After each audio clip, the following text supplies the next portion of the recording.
Black Alpha Network. Home of Black excellence. Power to the people. A revolution knows no compromise. A revolution uproots and overturns everything that gets in its path. If you knew what a revolution was, well, you wouldn't even use that word in your vocabulary. And I don't mind being unpopular if I stand on truth. Give a damn whether you applaud, don't give a damn whether you nod your head. The best way to defeat the oppressor's culture is to live your own.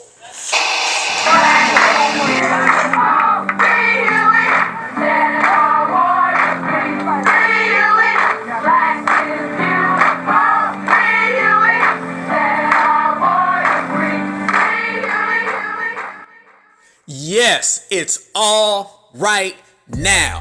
Peace and love certifieds, peace and love B1s, peace and love to the whole FBA family tree. Here we go again. Yes indeed, yes indeed, yes and motherfucking indeed.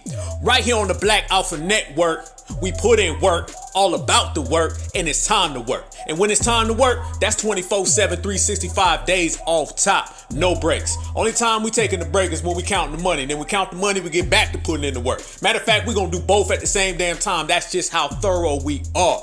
So when we start talking about being thorough, family, it don't just stop there. Nah, it goes all the way around. That's the FBA way. And speaking of the FBA way though, family, I need you to do 3 things for me. First, smash that like button, get them likes up, appreciate the love. Second, go ahead and subscribe to the Black Alpha Network where we bringing that heat and cashing them receipts on the daily. And third, and this the most important, in the chat right now, I need you to go ahead and rep your city, your town, your state, your region. Let the whole damn world know where you from so they can see exactly where FBA stands. And where is that? That's right here in the same country that we built, the same country that we created, and the same country that would not exist without us. So while they out there pocket watching, because we know they are, while they out there monitoring and while they hating, that's all good because we all great. We gonna let them know loud and proud that FBA ain't going no damn where. It's FBA all goddamn day. Take it to the bank. And we have been taking it to the bank. That's why this is the reparations era, the cash payments era, the run them goddamn tangibles era. We are the first generation that has been on code and all about money, all about the MONEY. We not out here saying if they goes lows, we goes highs. Hell to the nah.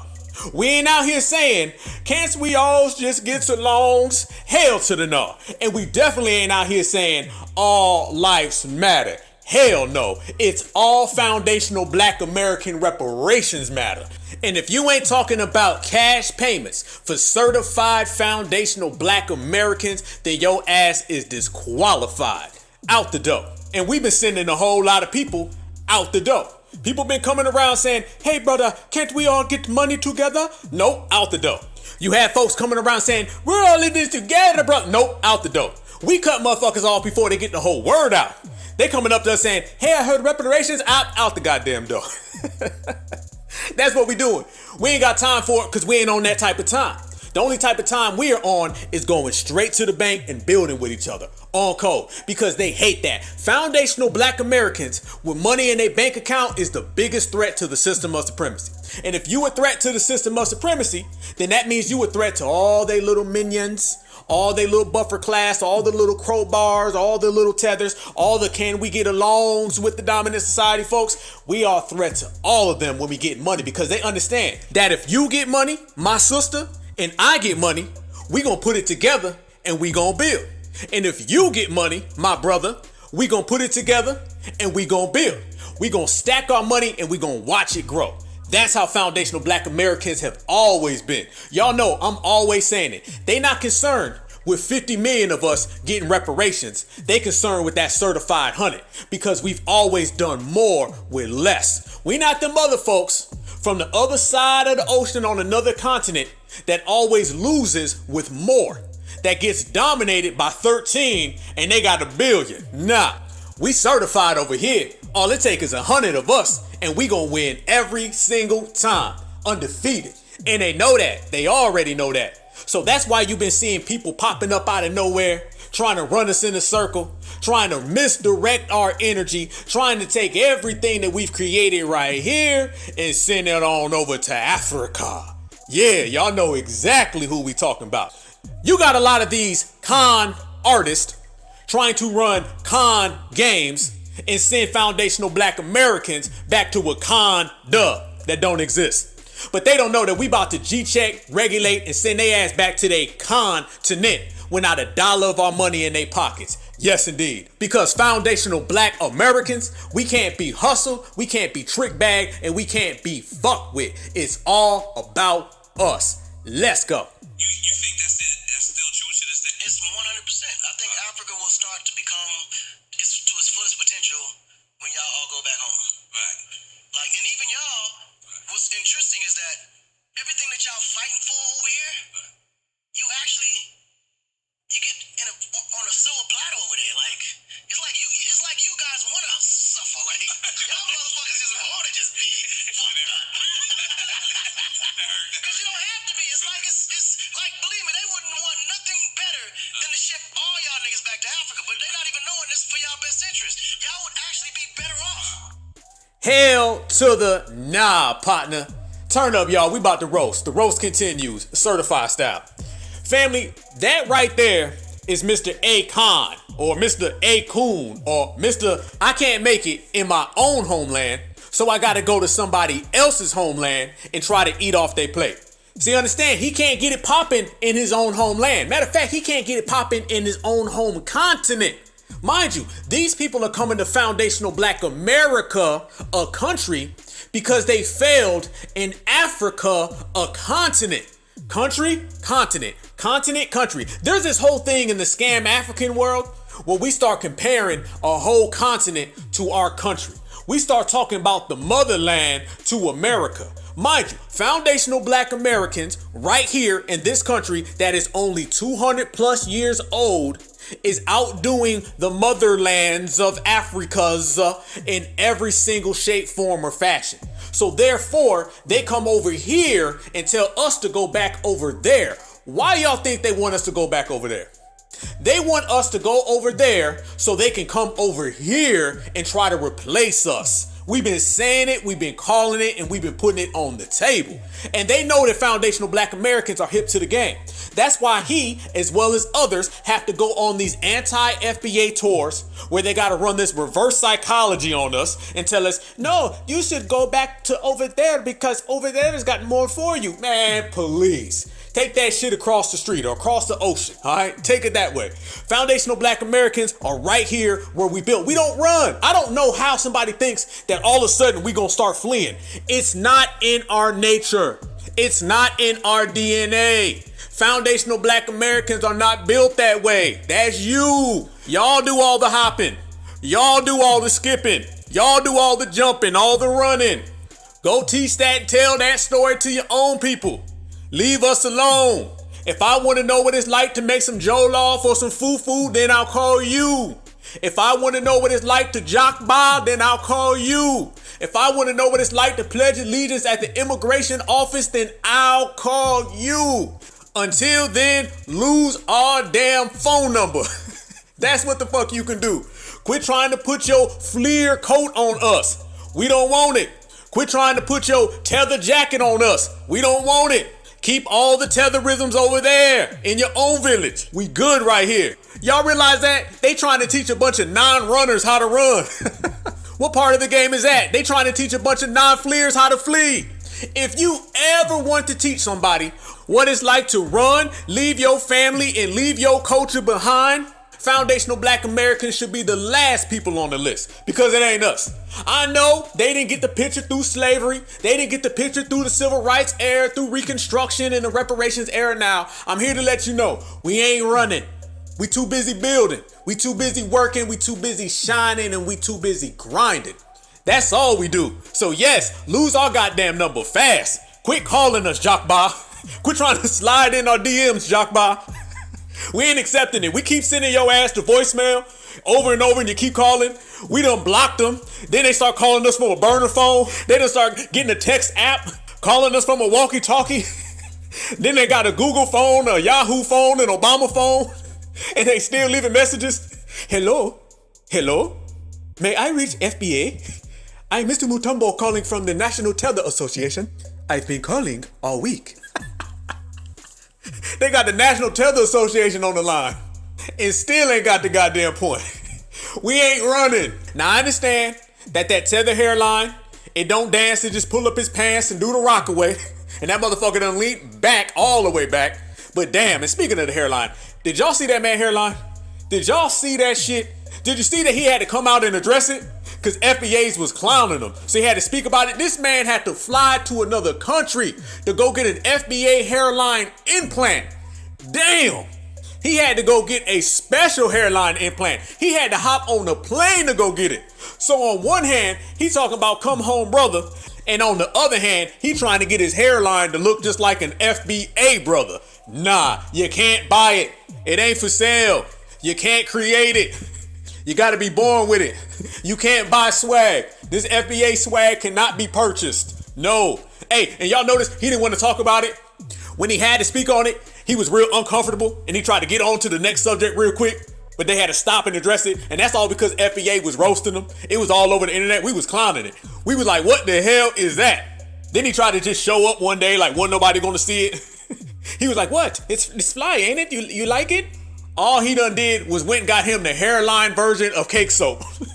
Yes, that fake FBA hairline that they all buying and putting on their head is just the hair version of cake soap.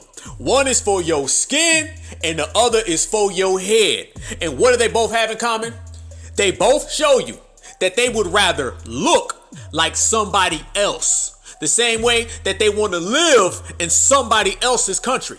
The same way they want to steal from somebody else's culture. The same way they want to eat off someone else's plate. The same way they want to take benefits and tangibles from foundational Black Americans. It's the same thing. How's it go, y'all? Foundationals we build, everybody else, they steal. Point proven right there. They out here trying to indoctrinate foundational Black Americans with defeated tether isms. And let me say this. Can I say this right now?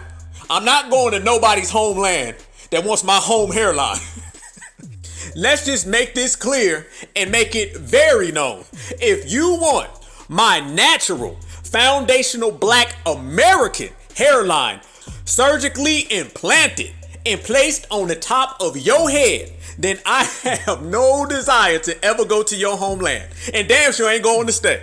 That amongst a million other things, that shit don't equate. And it tells me everything I need to know. So now, foundational Black Americans, we good. We better than good. We gonna continue to go in a completely different direction. The same direction we've always went in. Exceptional. So the scam Africans, the come home brothers, the can't we all get along, the we all blacks, y'all can quit calling, y'all can quit knocking on the door because we ain't answering. And the desperation is going up.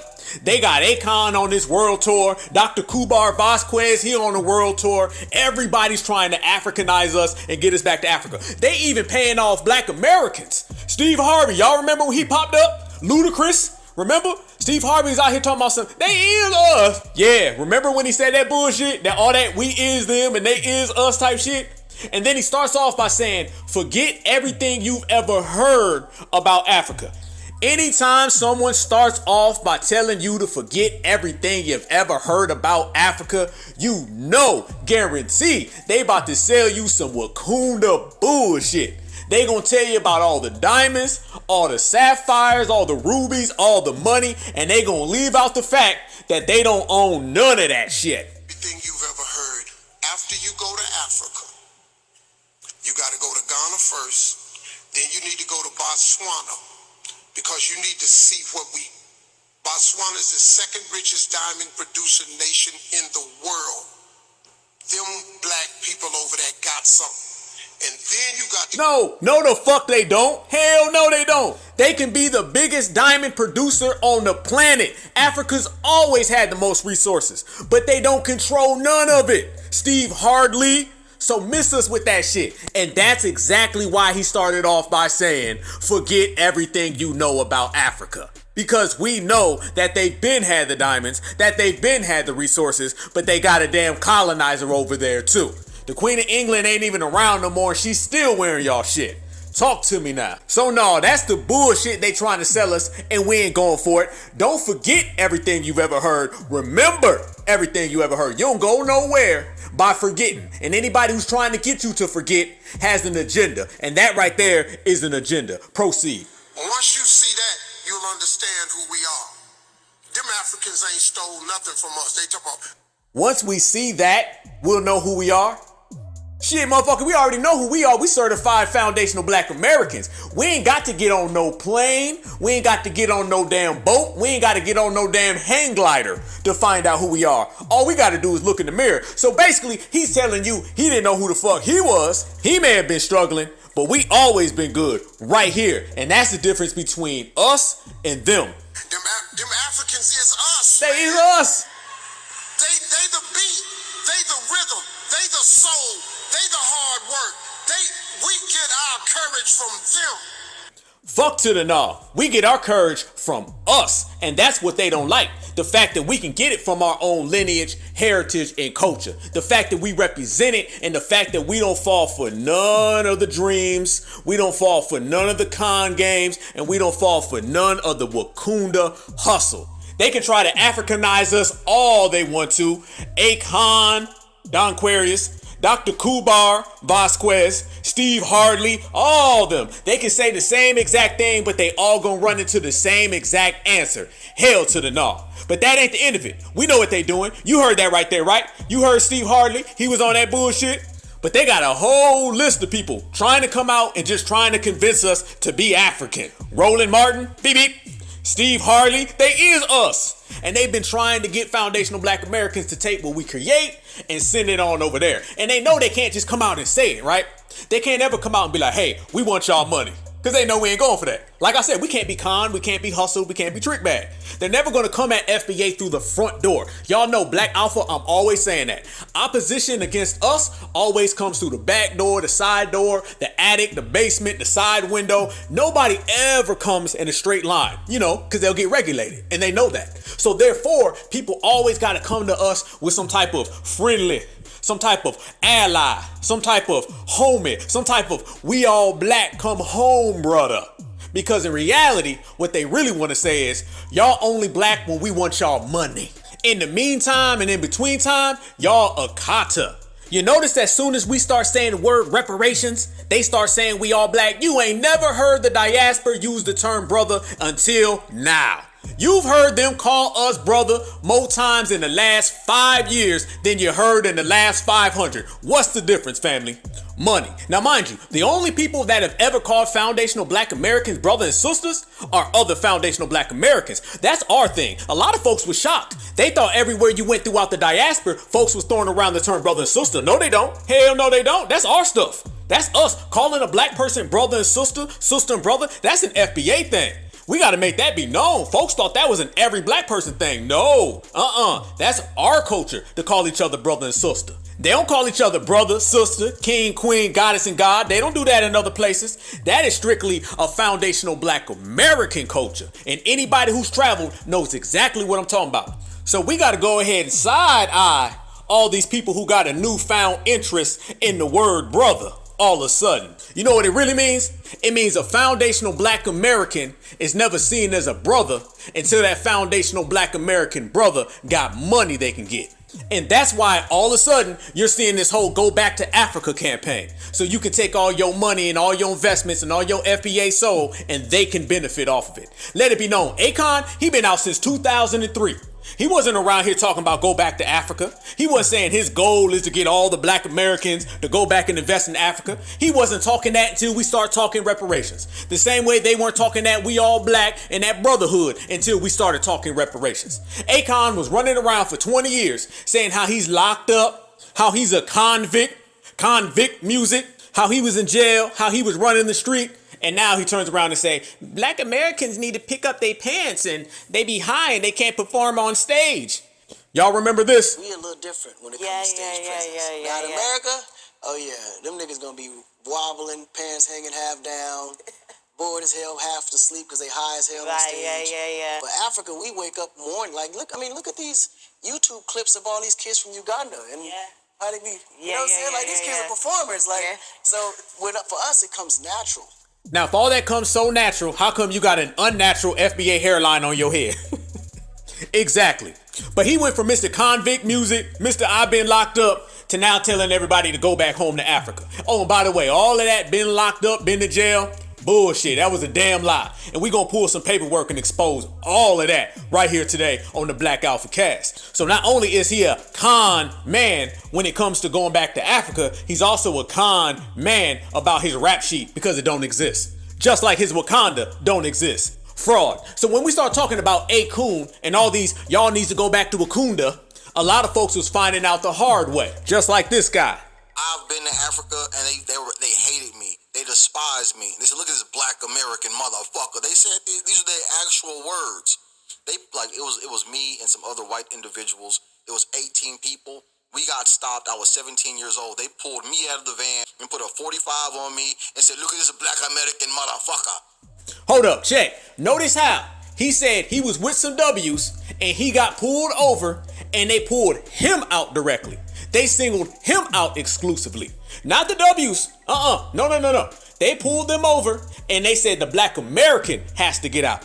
Now, doesn't that sound like the same exact thing that would happen right here in America if you get pulled over for a broken taillight and you're riding with somebody from the dominant society? They'll pull out the black person. But over there, it's pulling out the black American. So you're receiving the same exact treatment from the Africans over there that you would receive from a dominant society race soldier right here. Ain't that something? We got stopped. I was 17 years old. They pulled me out of the van and put a 45 on me and said, look at this black American motherfucker. They took our passports. I thought we were instantly dead. That's horror story number 999 on why all that come home back to Africa stuff ain't working for us. And they keep on trying. Why you think they keep pushing everybody out? And they keep saying it's their goal. See, they keep saying it's my goal to get foundational black Americans back there. It's my goal to bridge the gap. There's all these people trying to bridge the gap. You notice that? But they don't ever go over there and talk to them. You know why? It's because them trying to bridge the gap is really them trying to replace. Big difference. And it ain't really their goal, it's their orders. Yes, they orders. And it's coming directly from the top. See, the dominant society, they've been trying to Africanize us and they can't do it. So they got to try to go send in some Africans and then they got to try to send in some folks from America. Anybody that they can get to be their token Africanizer. That's why they pop up out of nowhere. Family, again, nobody was trying to Africanize us when we weren't talking about money. Soon as we start talking about money, now everybody's popping up from comedians, politicians, football players, singers, rappers, gospel singers, everybody is trying to Africanize us. So yeah, that is their orders. And they have to follow their orders so they can bring everybody from over there, over here, and they can try to send us back over there. But it ain't gonna work. And if you don't believe me that it is their orders, you can listen to them say they damn self. It's their goal to bridge the gap. It's their goal to send us back home. Listen to them. They said it. My goal is to help bridge this gap. My goal is to help bridge this gap. My goal is to help bridge this gap. Somebody else said the same exact thing. Their goal. My goal is to get everybody to move back to Africa. My goal is to get everybody to move back to Africa. My goal is to get everybody to move back to Africa. That's my goal. One more time. My goal is to help bridge this gap because we got to touch base with them. Got to touch base with them. Got to touch base with them. My goal is to get everybody to move back to Africa. Move back to Africa. Move back to Africa. That's my goal. Okay. Y'all heard it. They said it. Their goal, orders, is to get us, foundationals, back to Africa, replace. That's what it is. We don't just G-check them with what we say. We G-check them with what the fuck they said. Checkmate. Damn, boy, it feel good putting out receipts. Damn, it ain't nothing better than a certified foundational black American receipt because you can't remix it. No, you can't. And there really ain't nothing better than G-checking somebody with their own words. We use their own quotes against them, so they can't deny it, can't refute it, can't dispute it. Nah, That's how we do things. And now notice, they said it's their goal to get us to go over there. Out of all the things in the world that they could be doing, all the problems that they have in Africa, they didn't say their goal is to fix Africa. Their goal is to get us to go to Africa. Think about that, family. Really, really think about that. Let that sink in. With all the famine, all the colonizers, all the tribal wars, all the poverty, all the homelessness going on in Africa right now as we speak, that's not their goal to clean that shit up. Their goal is to get us to go over there and for us to clean that shit up. You know that's some sneaky low budget con game shit right there. But what you expect when you're dealing with somebody who has con in their name? That's exactly what you get. FBA all goddamn day. Smash that like button, family. Certified salute to everybody. Let's continue to put in that work. Go time. So when you got the dominant society telling them to come on in, but yet the dominant society is trying to ship us out, that tells you everything you need to know about who's on code, who's off code, who is easy, and who put in that work. And you know foundational Black Americans put in that work.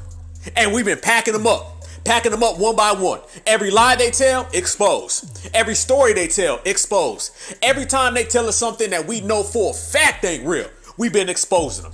All of them. Dr. Kubar Vasquez, Akon, Don Quarius, we've been running them all off the block. They tying up their track shoes right now. Why you think Dr. Kubar is on the damn Caribbean tour?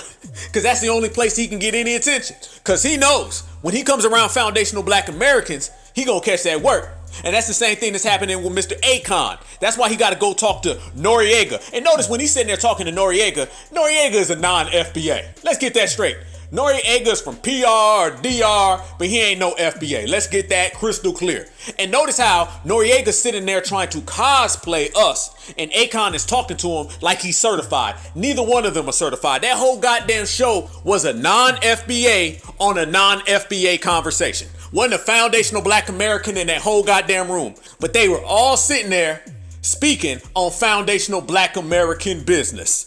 Akon was sitting there selling all his Wakanda dreams, and Nori, non-FBA, was sitting there showing all 300 of his goddamn teeth. Kiki and Ha-Han. And what they say, family, watch for the folks who's always showing their teeth. Them folks who always got their grill all in the camera showing their teeth, that's the person that you can't trust. And that's all they do. And you notice one of the denominators with all these conversations, anytime somebody's talking about foundational Black Americans, there's always got to be somebody in the room cosplaying us. See, they can't get a real FBA and run that game on them. We're going to call that shit out immediately. So there always has to be an actor. There always has to be a perpetrator. Just like when Joe Biden went over there and he had that whole summit talking about $55 billion to Africa, he had to go get those African politicians to do what? To cosplay FBA. The same way when Akon was talking all that Wakanda, he had to do what? He had to go get a non-FBA to cosplay the real FBAs. That's what you're always going to see in any of these conversations. Motherfuckers who are non-FBA sitting there smiling, showing their teeth like they are of the culture when we all know goddamn well they're not. So that's their means of saying we can't stop foundational Black Americans, so let us try to go get a fake foundational Black American. And every time they try to go get a fake foundational Black American, we run their ass right off the block with the scam African. That's what regulating, separating, and delineating has created. Damn right, certified all the time. Hey, we playing the long game. That's what it is. And when you playing the long game and you certified, the number one thing that allows you to do is see through the bullshit. So every time he starts speaking or somebody puts a microphone in front of his face and he starts talking that come home, Africa's better, y'all be better off over there, leave America, that shit has been exposed before he even finishes his whole statement. Listen to how every single thing he says is just a succession of bullshit after bullshit after bullshit. And foundational Black Americans was calling that shit out from the jump. Listen. You think that's still true to this day? It's 100%. I think Africa will start to become to its fullest potential when y'all all go back home. Pause. See how he said it takes foundational Black Americans for Africa to reach its full potential. Why they don't reach their potential now? They got 1 billion people. They got all the resources, all the minerals. They got all the culture. Why you need us to get it popping? How come you can't get your own home continent popping without us? I thought Africa had everything we need. I thought Africa was a clean slate. I thought foundational black Americans don't know who we are. We can't perform on stage. Our pants are sagging. We smoke too much. Now all of a sudden it's, we can't reach our full potential without you guys. Please come home. That motherfucker done said, please come home, brother. At least they used to just say, come home, brother. Now he's on his knees saying, please come home, because we cannot reach our full potential without you. So is it safe to say that foundational black Americans, let it be known, get shit popping on our own, and y'all need us more than we ever need y'all? Is that what you saying, Akon? Is that what you saying, Don Aquarius? Is that what you saying, Wakanda? That's what it sound like. It sound like the same foundational black Americans that all y'all hate on is the same foundational black Americans y'all come calling for whenever you need something. That's what it sound like to me. And notice this, family. Have y'all ever heard any foundational black American say, we'll never reach our full potential unless Africa comes and helps us? Have y'all ever heard it flip side? Have you ever heard the flip version of that? Has any foundational black American ever said what he just said?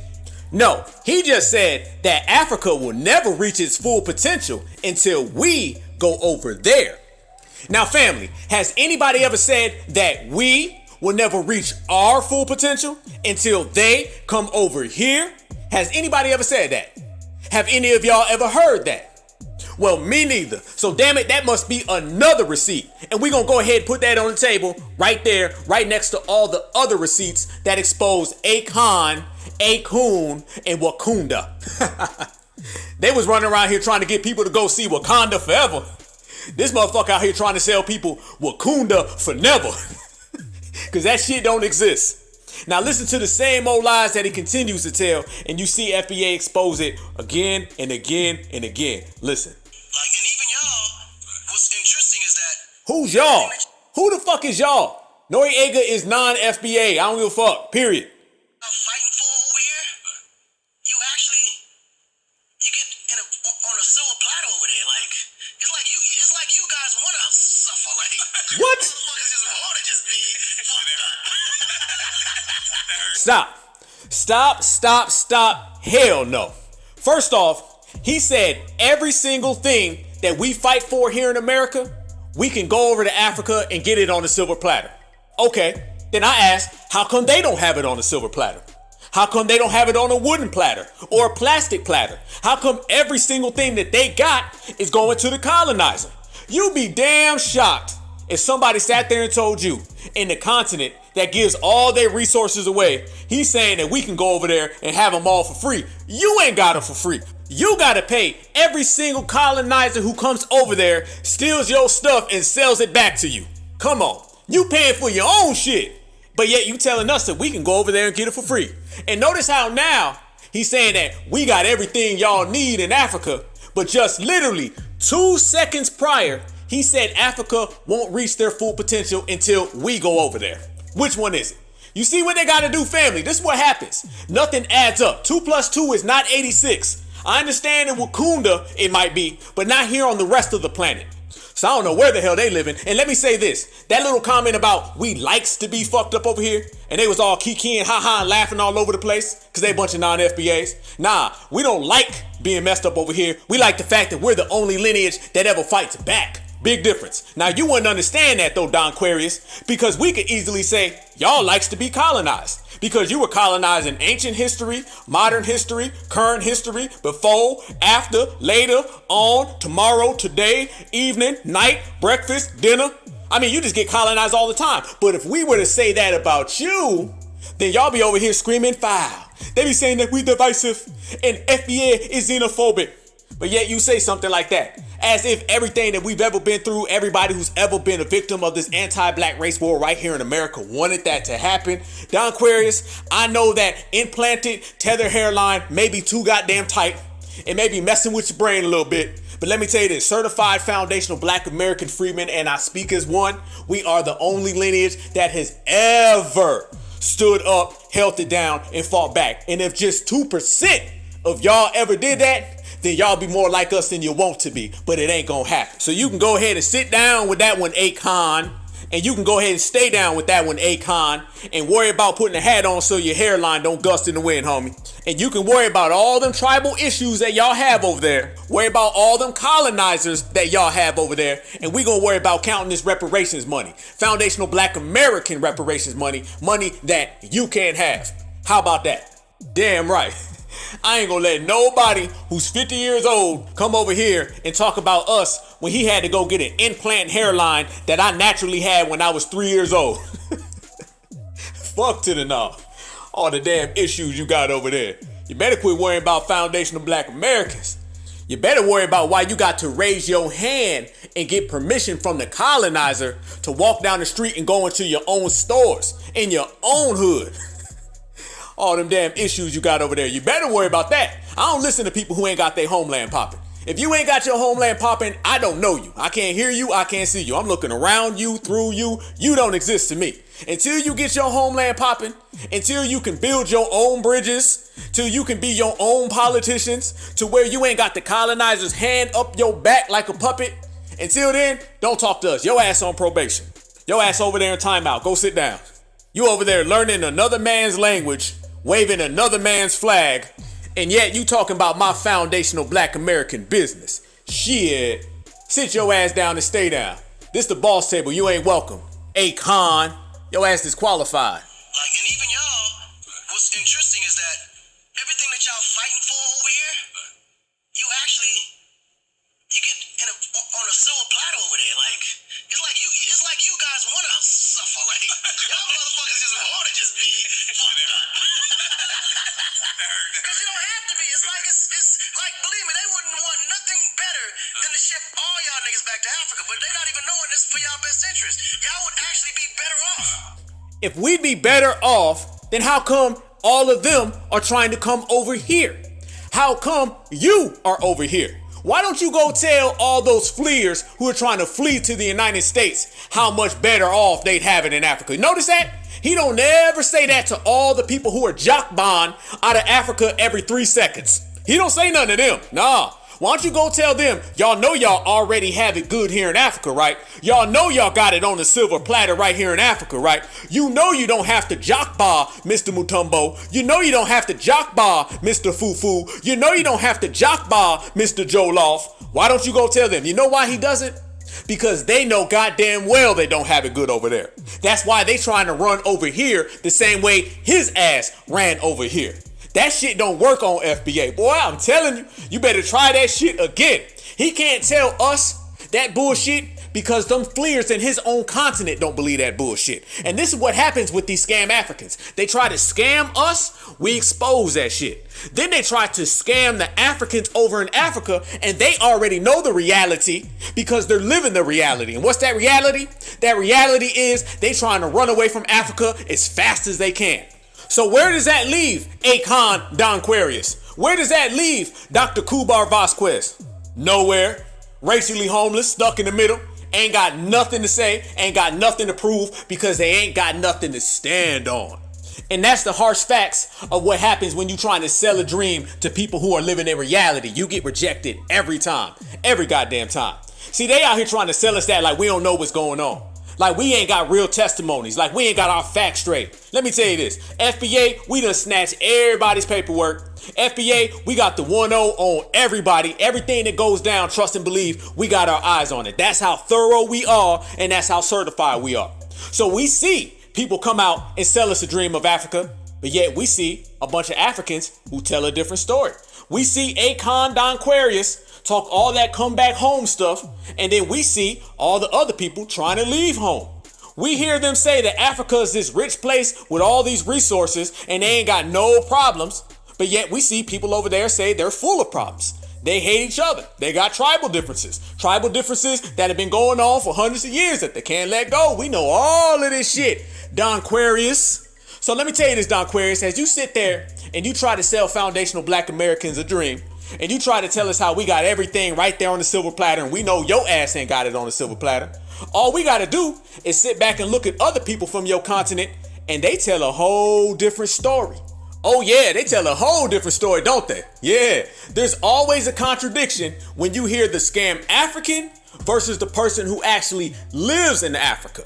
You hear two different stories, two different narratives, two different testimonies, and then they want to come over here and sell us on Wakanda. They try to sell us on something that they can't even point to themselves. Nothing is solid. Nothing is concrete. They say, well, over there, you can have this, and that. The folks who live over there, they saying, yeah, we can get all that. If we leave, then we might get it. That's why they trying to come here. So we ain't got to listen to people like Akon, who still ain't built Akon City. That shit done been pushed back further than his hairline. Dr. Kubar Vasquez, who still ain't built his school. And Steve Harvey, who still ain't built a successful marriage because he's been divorced 52 times. Notice the common denominator? Everybody who's always trying to sell us to build Africa haven't ever built anything in their personal lives. Would you listen to somebody who is a contractor who ain't never constructed anything? Would you listen to somebody who is a banker who went bankrupt? Would you listen to anybody who's a mechanic but he can't drive and he's always walking? Hell no. And that's what it is when you listen to all of these go back home brothers. And notice this, the person here in America trying to sell us Africa by saying go home brother, he don't talk the same way as the actual African who is living back home brother. The person who is home brother is trying to get over here to our home brother. So what the fuck you selling me? Nothing. We don't listen to the guy who walk around all day long with kente cloth, African garb on, with a dashiki, walks around his house when ain't nobody around with a goddamn scepter and says that he's the king of Zumamba. He can't even convince his goddamn self. His girlfriend called and say, what up, Zach? He like, I told you, call me the king of Zumamba. She said, you don't even talk like that. You ain't even from Africa. Your ass live in Massachusetts, but my heart is in Africa. Yeah, well, your ass better get to work. So he be the king of Zumamba all day long, but when he goes to work at Lowe's, he puts on a white tee and he's Zachary. Don't listen to nobody that went from Zumamba to Zachary in 2 seconds. Nah, his ass went from the king of Zumamba to your ass better take that trash out, Zachary, or you getting fired. Sit your ass down. Out here trying to live that dream, and that's exactly what it is. It's a dream. But when you hear people who are living over there, it's really a nightmare. How do you know? It's because they flee over here, they flee to Europe, and they even flee within the continent. So when people are running, hopping, skipping, jumping, people think I'm playing when I say that. When I literally say folks are swimming, hopping, skipping, jumping, they are literally running, hopping, skipping, jumping.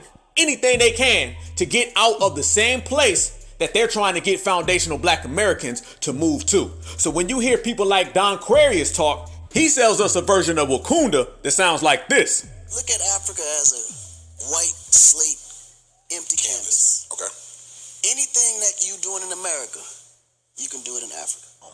So we got everything that it takes to be that. We got the resources, we got the land, we got the population, and together we got the strength and we got the know-how. Like, why we ain't doing that? But here's what people over there are saying. Almost 22,000 migrants have attempted the dangerous crossing this year, and at least 600 have died. People fleeing war, poverty, and persecution in other African countries pay smugglers vast amounts of money.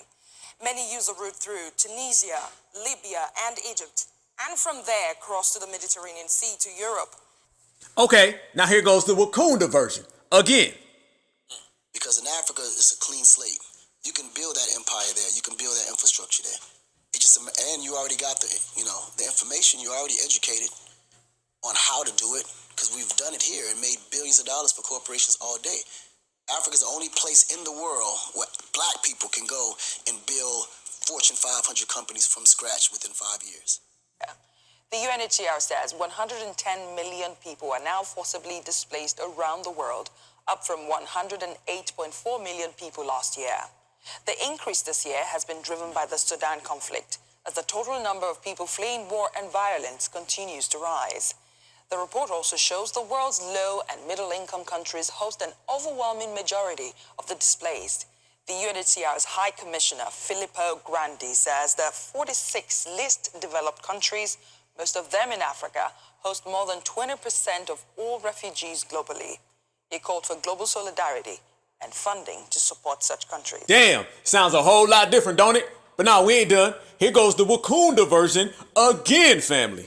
I mean, hope, because they know the value of black people going back home. Can you just imagine if African Americans in America decided, you know what, man, fuck America, we going back home. And then all the value that we bring here, we took over there. Whoa, hold up. I gotta stop it right there. Goddamn. Did y'all hear that? Did y'all catch that? I know you did. Did you hear him say, what if Foundational said, fuck our own homeland, we're going to run to someone else's homeland? Did you hear that bullshit? That's what I'm always talking about. There is a difference between a foundational and a fleer. Someone who runs and someone who gets it done. Someone who stays, someone who ran away. This is why we always draw that line in the sand, because it's a difference in logic. Big difference. It's easy for him to try to put that jacket on us. It's easy for him to try to apply that logic to us because that's what he thinks about his own homeland. Didn't I say they trying to indoctrinate us with all that tetherism? They've been trying to get us to put that hat on for the longest. We don't think like that. Foundationals don't say, man, fuck our own homeland. We're going to run over there to Wakanda. We don't think like that because we are in our homeland. We built our homeland. Our ancestral connection is right here. So you ain't never going to hear us running around saying that shit. But you see how easy it was for him to say it? Because trust me, he's trying to get us to think the same way that he thinks. To move the same way that he moves, so he can move us out the way, and then he can come on over here and take everything that we've created. We see you, Don Aquarius. Boy, you better akon yourself to somebody else, because that shit ain't working when it comes to FBAs. But back to it. You hear the difference between his version of what's going on over there, and then you hear the difference between their version of what's going on over there.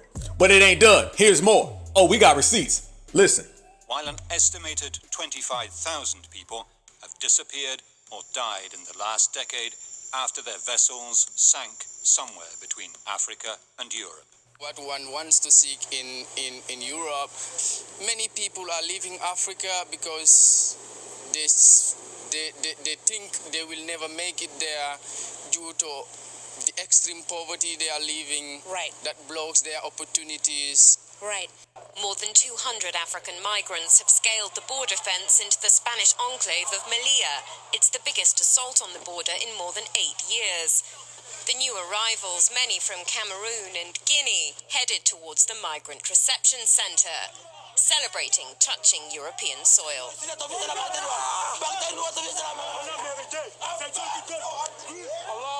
The Spanish territories of Melilla and Ceuta in northern Morocco provide the only land borders between Africa and the European Union. The latest incursion at Melilla brings the number of migrants who've successfully scaled the fence to almost 600 so far this year. Listen to that, family. They are actually celebrating getting to Spain. They over there running through the streets, cheering, taking their shirts off, waving that shit around like Petey Pablo. That's what they're doing. Now, is that the same place that foundational Black Americans need to go over to? That we need to take all of our money, all the debt that is owed to us for our ancestors going through slavery? Should we take all that money, go over there because Akon, Don Aquarius said so? Nah, do not listen to none of these people trying to sell us a dream. See what they want to do? They want to use what we've had to deal with right here in America against us, but they don't understand that it works for us. Yeah, oh yeah, Black Off Network, smash that like button, family. We roasted. Understand that everything that we've had to deal with right here in this country, building it, creating it, all of our ancestors, the whole FBA family tree, that's worked in our favor. It's strengthened us. The very fact that we've been out here getting it by our goddamn self, we've been out here moving by our goddamn self, and we've been out here building by our goddamn self. That doesn't make us weak, that made us stronger. That's what it is. And the very fact that they have all of the numbers and are still fleeing. Imagine that. Imagine that, family. You got 1 billion people, but yet you're fleeing to those numbers. You're jumping over fences. You're swimming over the Mediterranean. And not only that, but they're also migrating throughout Africa. Yeah. Let's tell the real story that Akon isn't bringing up. Migration to the United States, migration to Europe, and migration to the Middle East, that's only one of their problems. That's only one of their issues. They have an immigrant crisis just amongst Black Africans themselves. No dominant society, no foreigners, no outsiders, just them. African on African, Black on Black. And you ain't never gonna hear none of these Wakandas who are out here trying to sign foundational Black Americans up for a plane ticket trying to sign foundational black Americans up for a boat cruise or a resort stay or a reservation. None of these folks who are trying to get us to pack our shit and leave our country are ever going to tell you about the immigrant on immigrant, the African on African, the refugee on refugee, or the Wakanda on Wakanda crime. Check it out. The first Nigerians evacuated from South Africa have arrived back in the country. Hundreds of Nigerians signed up for free flights home following a wave of violence against foreigners in South Africa. They're reporting violent attacks on themselves, their businesses, their properties, but while there is relief at having escaped, many say they are uncertain what the future holds for them at home. This is the first machine from South Africa with Nigerian returnees. The first since anti-immigrant violence erupted in and around Johannesburg last week. Now that the Nigerians are back, what does the future hold for them? Wait, before I go further, is that the same Johannesburg that Steve Harvey was telling us to go to? The same Johannesburg where they're literally out there rounding up Nigerians and telling them that they're foreigners and sending their asses back home. Is that the same Johannesburg? I mean, all we got is receipts. All we got is spoilers. We're using their own words, their own quotes, and their own bullshit against them. So when I say we expose them, then goddamn it, we exposing them in a matter of seconds. He told us to go to Johannesburg, the same exact Johannesburg that ain't too accommodating to other Africans. So how accommodating do you think they're gonna be to foundational black Americans? I believe that's what he said. Let's take a listen. After you go to Africa, you got to go to Ghana first. Then you need to go to Botswana because you need to see what Botswana is the second richest diamond producing nation in the world. Them black people over there got something. And then you got to go to Johannesburg. That's what you got. You got to do that jump right there. Yep, he said it. Fact check, proven, right there. You see how we can point out the bullshit that they tell us, and then we can point out what's really going on over there. They don't like the fact that foundationals are so on code. Oh, they don't like us being on code. They remember a time where they could just say it and that shit'll go. But now when they say it, that shit don't fly? Nah, the same way my plane ain't flying going over there, and I'm gonna be right here in the good old USA because we are FBA. Proceed. It's going to take a lot to change their minds about foreigners in South Africa. All these men are out of work, and they put that down to the outsiders who sell their goods and their labor much more cheaply.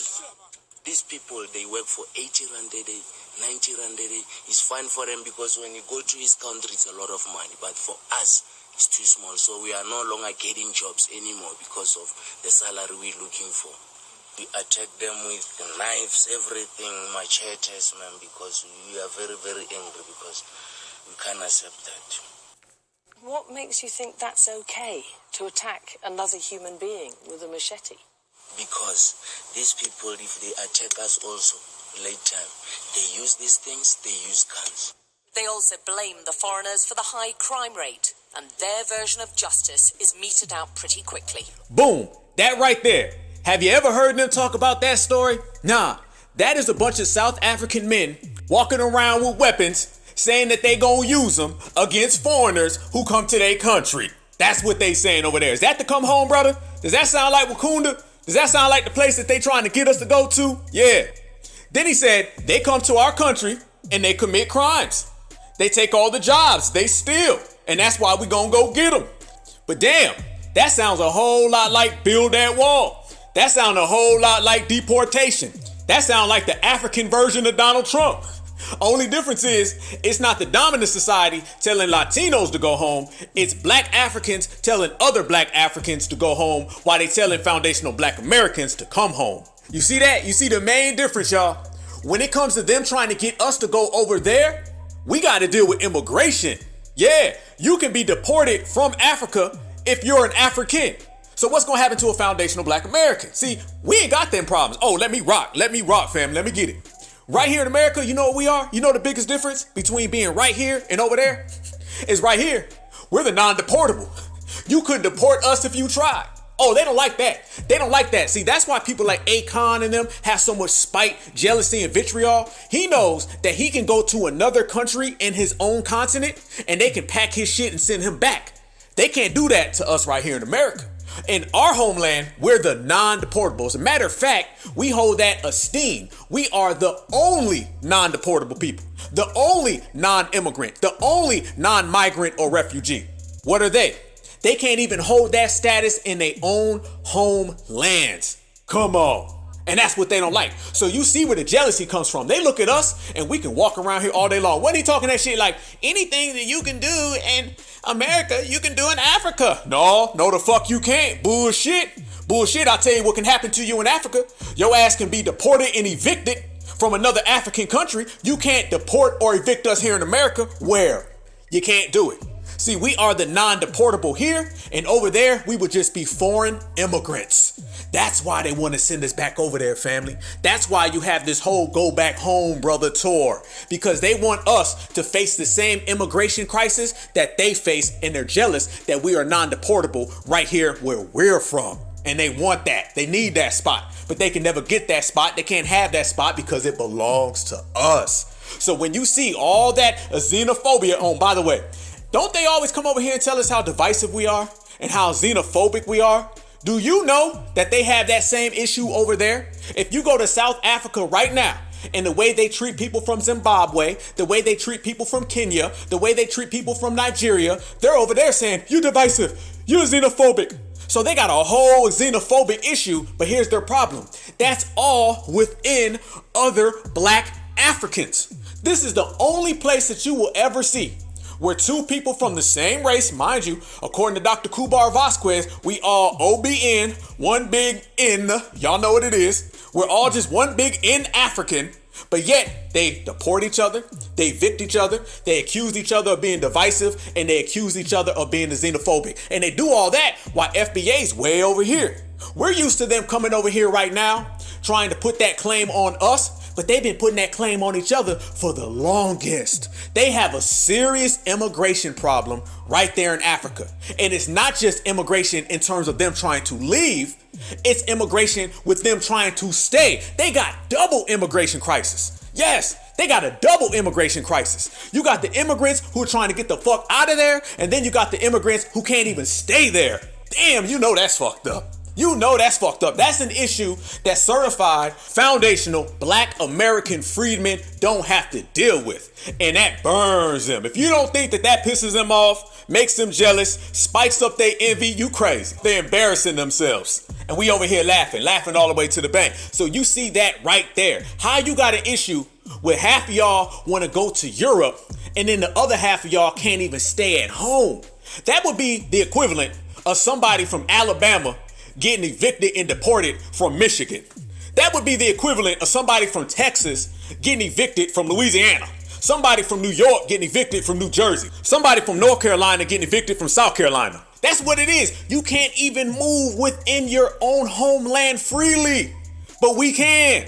Because we can't be deported. Because we built the country. There's a whole lot of perks that come along with building this country. There's a whole lot of perks that come along with standing on your own, never running, never fleeing, loyal to the soil, 10 toes down. There's a whole lot of benefits that come with it. Didn't I say us being here by our goddamn selves did not weaken us? It made us stronger. Well, let me tell you the main one. The main one is that we can stand right here and we don't have to worry about being kicked out. They do. So I'm not surprised why they want us to kick ourselves out. You know what I'm saying? We can't be deported from America, so they're trying to get us to deport ourselves. You know that's some loser shit. You know you on a whole nother level when you trying to get foundational black Americans to deport ourselves from America because the government can't deport us. That's something crazy. That's crazy on a whole nother level. I'm telling y'all, they be breaking records. You think of some shit that's off code and they breaking it. All the off code records go to them over there. You don't hear this in Europe. You don't hear somebody from Germany getting evicted from Italy. Somebody from France getting evicted from Spain. You don't see that. You don't see somebody from Venezuela getting evicted from Mexico. Somebody from Mexico getting evicted from Honduras. You don't hear somebody from North Carolina being evicted from South Carolina. You imagine that? Somebody said, we're going to send you home. You're from North Carolina. We from South Carolina. We from Columbia. You from Fayetteville. We don't like you Fayetteville types. Round you up, I'm going to pull out my weapon on you. Get the hell out of here. I'm telling you, they breaking all of the off-coded records. You come up with a new off-coded record, they gonna break it. Just when you think they can't break that record, they gonna break it again. We over here setting records for being on code, moving, pushing the line. They over there taking that shit further back, and further back. But before we go there, speaking of further back, let's talk about somebody's hairline. Don Aquarius. Now mind you, everything that we just pointed out, this man is still running around here saying this right here. Imagine if every black ball player decided to go back to Africa and start their own league. NFL would go up, who would watch it? Nobody would watch it. They'd be watching the African League with all those players with their own teams. Not only would they be the best players there, but they'll own the teams that they're playing for. And you could do that with every sport.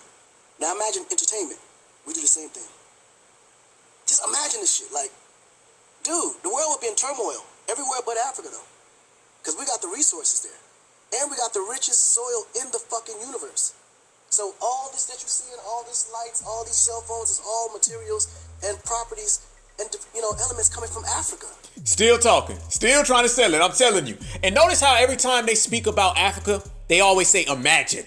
You notice that? They'll say imagine if. That's what they always say. You ain't never going to hear any of the scam Africans or the Wakandas ever talk about Wakanda without saying imagine. Imagine if we did that. Imagine if we did this. Imagine that if we did those. When it comes to foundational Black Americans, we don't ever say imagine.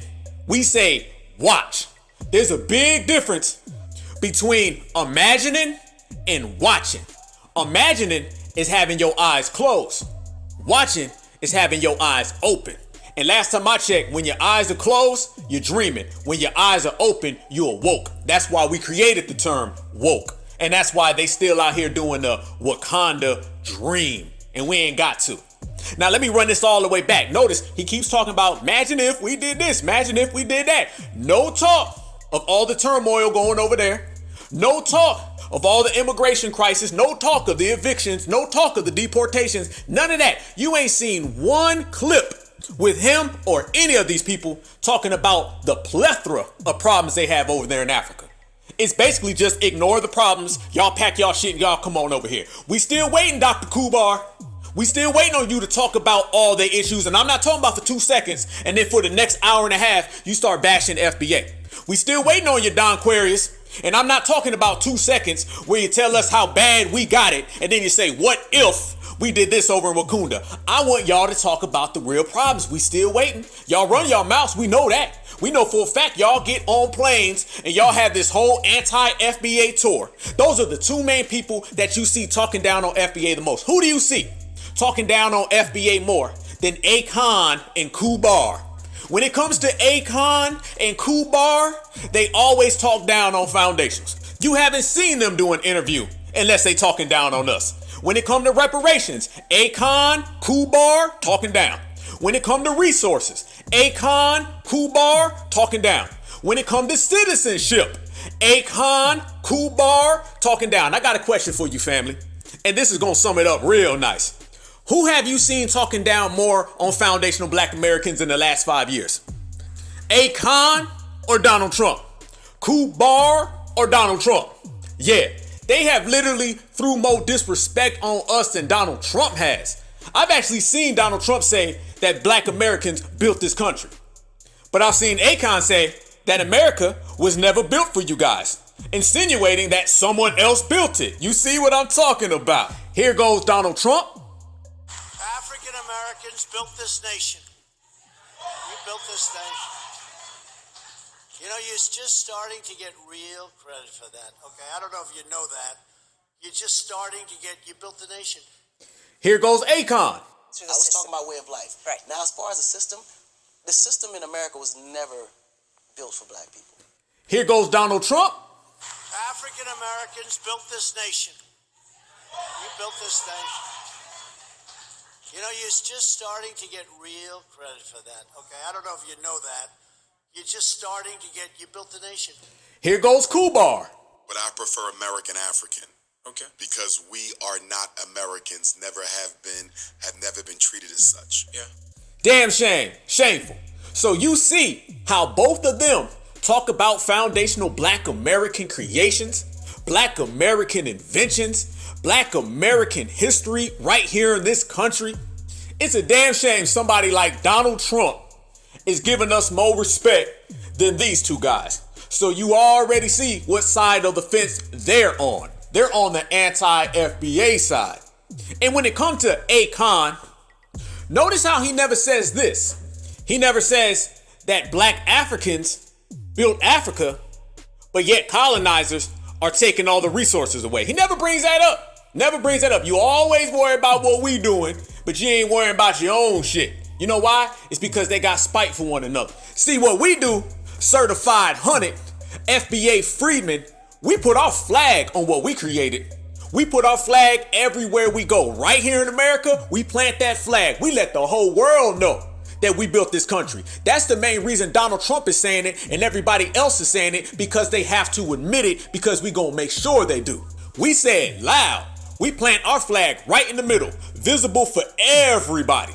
They don't do that over there. They don't stake claim to what they create. They don't hold on to what they innovate. They hand it away. You trying to lecture foundational black Americans. Hold on. Let me get this right.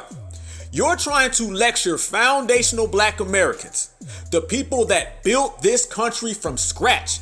We said every episode of the Black Alpha Cast. We built it, we created it, we innovated, we originated. We make sure everybody knows what is ours. You lecturing us, and you coming from a place where they hand over all their resources, they diamonds, they minerals for free. They allow folks to sell them back their own items. They are literally standing on trillions of dollars that they will never touch. They're taking out loans for other people to build, and if you can't pay back the loan, they seize your land. How they gonna seize your land on your land? What kind of sense that made? None. That's like somebody coming to fix your roof, and if you can't pay them, they take your whole house, the driveway, and both cars in the parking lot. We don't do that. He talking about the system was never built for black Americans. Black Americans built the country. Been here, still here, and stronger than ever. Oh, they don't like this generation. No, this generation is too bold. We too proud. We clap back, and they can't stand that. The very fact that we ain't never left and we ain't leaving. We ain't never run, we ain't hiding. You can't deport us, you can't remove us, and unlike y'all, you can't evict us. Oh yeah, and when I talk about eviction, when I talk about deportation, I ain't lying, and I damn sure ain't playing. They literally have task force that round up other Africans. Let me say this, black Africans that have task force that round up other black Africans and send them back to their homeland. Deportation. Basically what I'm saying is, the same way we got ICE, they got their own black African on African ICE. Yes, they got ICE units over there that are rounding up Nigerians, Kenyans, people from Zimbabwe, South Africa, and they just shipping each other all through the continent saying, get out of my homeland. Get out of here. See, all that shit like we see them as our homeland, they don't even see other Africans as a part of their own homeland. Because they see themselves by country. They see themselves by tribe. They don't see black, and they damn sure don't see foundational black Americans as a brother. And this ain't what Dr. Kubar gonna tell you, and this ain't what Akon artist is gonna tell you. This is what Black Alpha Network gonna show you. Listen to their ICE units rounding up other black Africans and kicking them out of their homeland. I ain't lying. Morning, Department of Home Affairs. We're here to address you. Rounding them up. Court order that has been issued. Can you collect your personal belongings? Don't tell me that you must go back home. Don't tell me that. Don't tell me that. Don't tell me that. I didn't choose myself to come in this country. I ran away from the war in my country. I'm free to go wherever I want, but because I know UNCR. She said, I'm running away from a war in my country, so basically let me stay. And they said, no, pack your shit up, you're leaving. Damn shame. Now, did Pan-Africanism save her? Did Come Home Brother save her? Did the We All One Big African save her? No.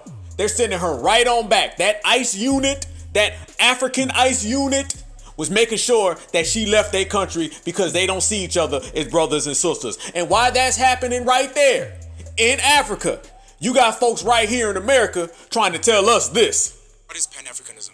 Pan-Africanism, if I was to sum it up in 3 basic principles. Number 1, all African people are one family. Whether you're in South Africa speaking Zulu or Xhosa, whether you're in Nigeria. Whoa, hold up, pause. That's Dr. Kubar, by the way. Y'all very familiar with him. He's just like Akon Don Aquarius.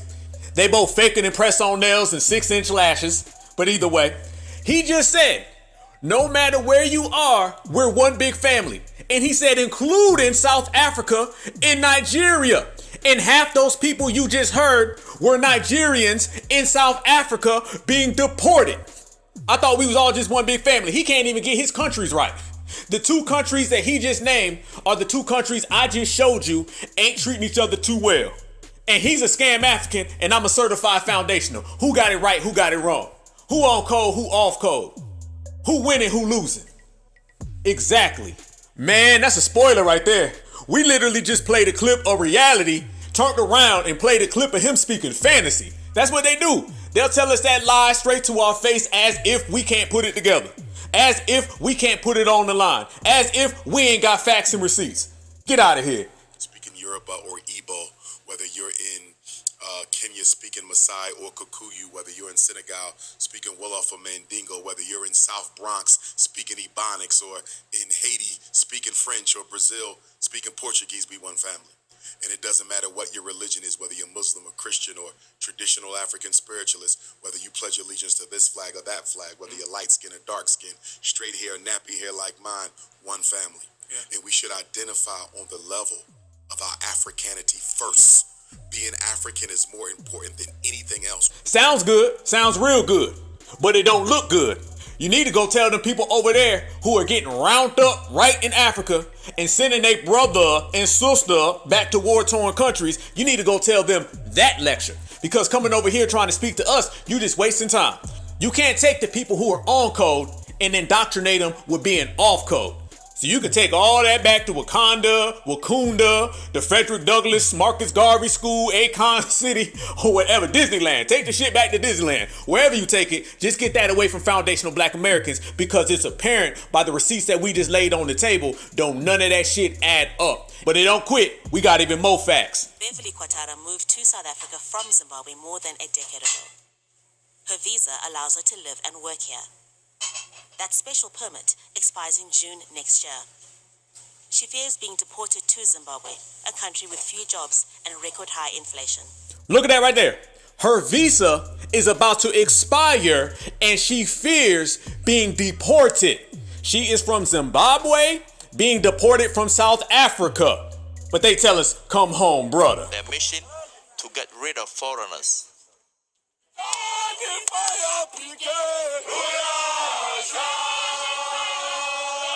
They call themselves Operation Dudula. In Zulu, it means force out. Whoa, listen to that. That right there is a vigilante group. And they are running around saying, we are going to force immigrants out. They're not talking about the W's. They ain't talking about the colonizing. Oh, no. Oh, they never do that. They got all the smoke for other Black Africans. And they running around trying to throw them out the country. You are taking our jobs. You are selling us drugs. Members post videos of themselves confronting immigrants, most of them fellow Black Africans. Checkmate. You heard that. Most of the people that they confront are fellow Black Africans, meaning they don't see you as brother. Now, if they do that to somebody who is from Africa, what would they do to somebody who is from America?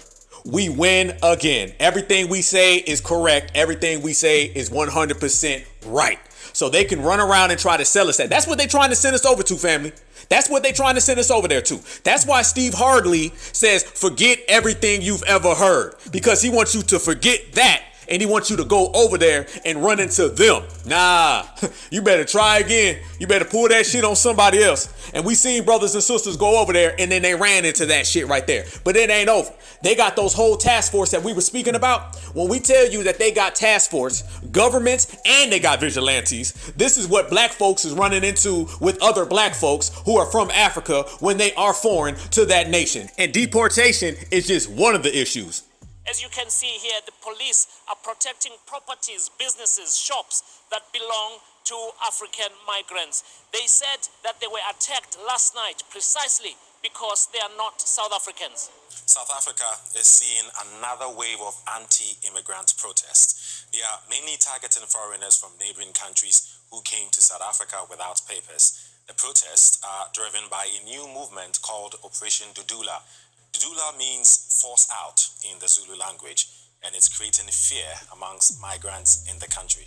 God damn, Operation Dudula. That means force your ass out. So you got Dudula and Jakba.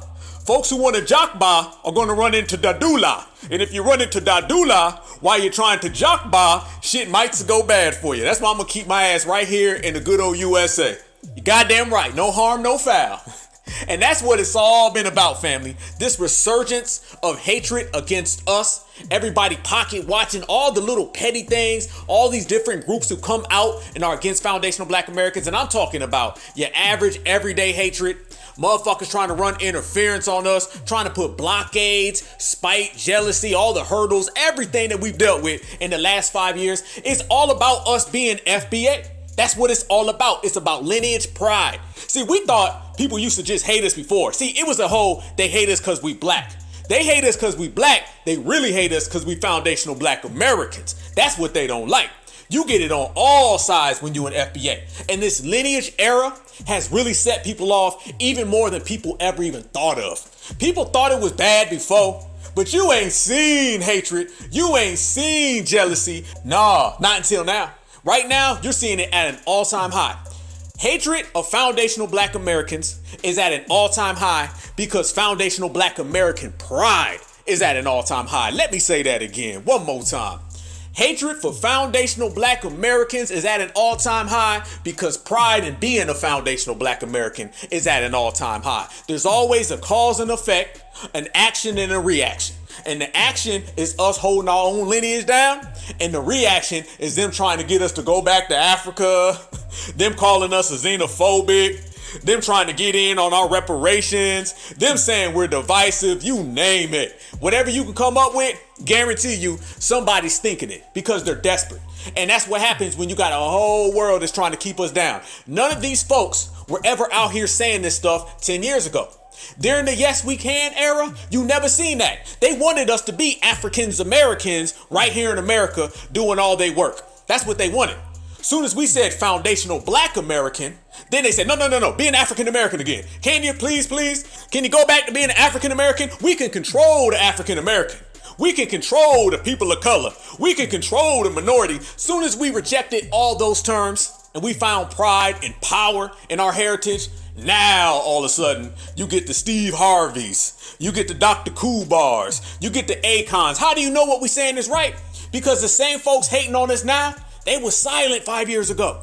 They were silent 10 years ago. 20 years ago, they weren't even talking. Go back to the Yes We Can era, family. Go back. They were showing all of their teeth because they thought they had things under control. Now they realize that they don't.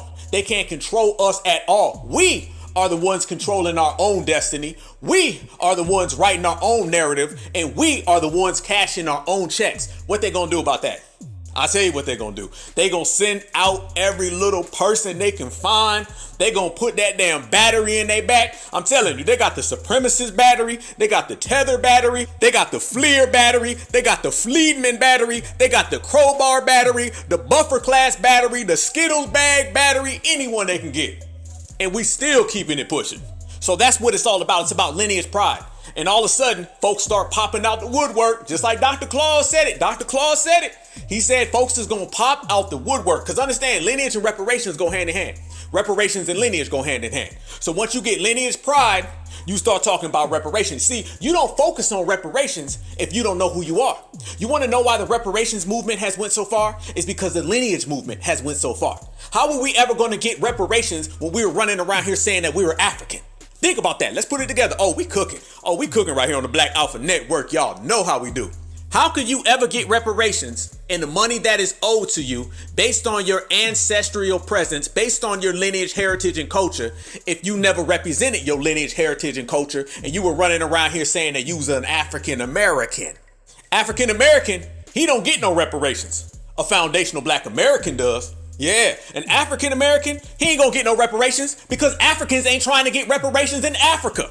They don't even fight their own colonizers. We just showed you right now. They'd rather have smoke for each other. They'd rather deport each other, evict each other, run around here and dadula each other. But not one of them clips was anybody talking about reparations. One of them clips, somebody speaking about supremacy. Matter of fact, when was the last time you seen any of them ever talk about supremacy? Who are the anti-supremacist groups over there? Where are the anti-supremacist activists over there?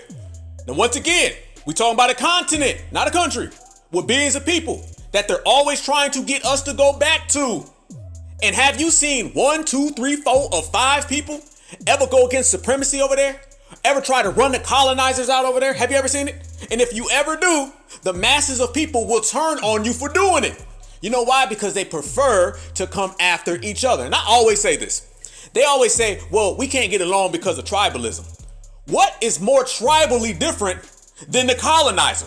You notice they don't ever put the colonizer in the tribal box? You notice that, right?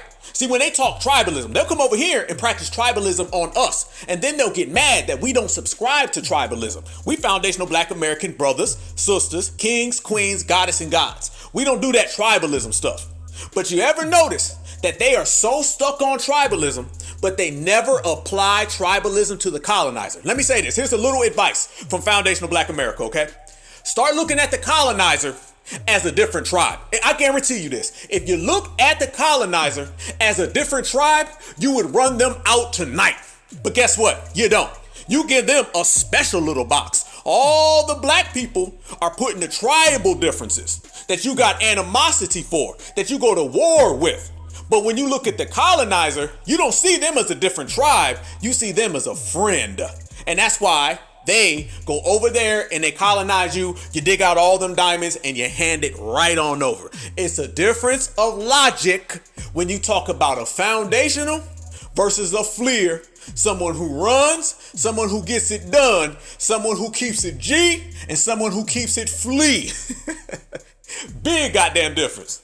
And you know who keeps it G? That's us. So no, you can't get reparations unless you are lineage based, not tribal based. See, when someone doesn't see themselves as Black, they don't even see themselves as African, then they ain't gonna see themselves for getting money. The reason why we see ourselves getting the money is because we are all one and we move as a unit. Unite the city and then step to the world. That's our motto. Yes, indeed. Now, family, we done put a whole lot of receipts on the table right here on the Black Alpha Network. That's one thing we specialize in. We cash race receipts. We drop spoilers, tax returns, everything to prove them facts are 100% non-debatable. But yo, I'm about to drop the biggest receipt we done ever dropped. This one right here is massive. Turn it up. Speakers on blast. We talk about how foundational Black Americans move, and we move more as a united front. We stand by each other side by side, thick and thin, brothers and sisters. That's how we get down, right? We always say that because that's how we live. We get it out the mud, but we get it together. They gave us lemons, we made lemonade. Together we shine, together we grind. That's how we are internally. But over there, the colonizer gets special privileges. The colonizers get special benefits. The colonizers get that red carpet treatment. Look at all the videos where they got folks on their shoulders, walking them downtown. They putting crowns on their head. They dancing, waving their flag. We ain't even got to mention it all because it's well documented. Now, I know Akon Khan ain't going to bring it up, but we going to bring it up for him. And I know this don't fit the narrative of go back home, but we going to go ahead and bring it home.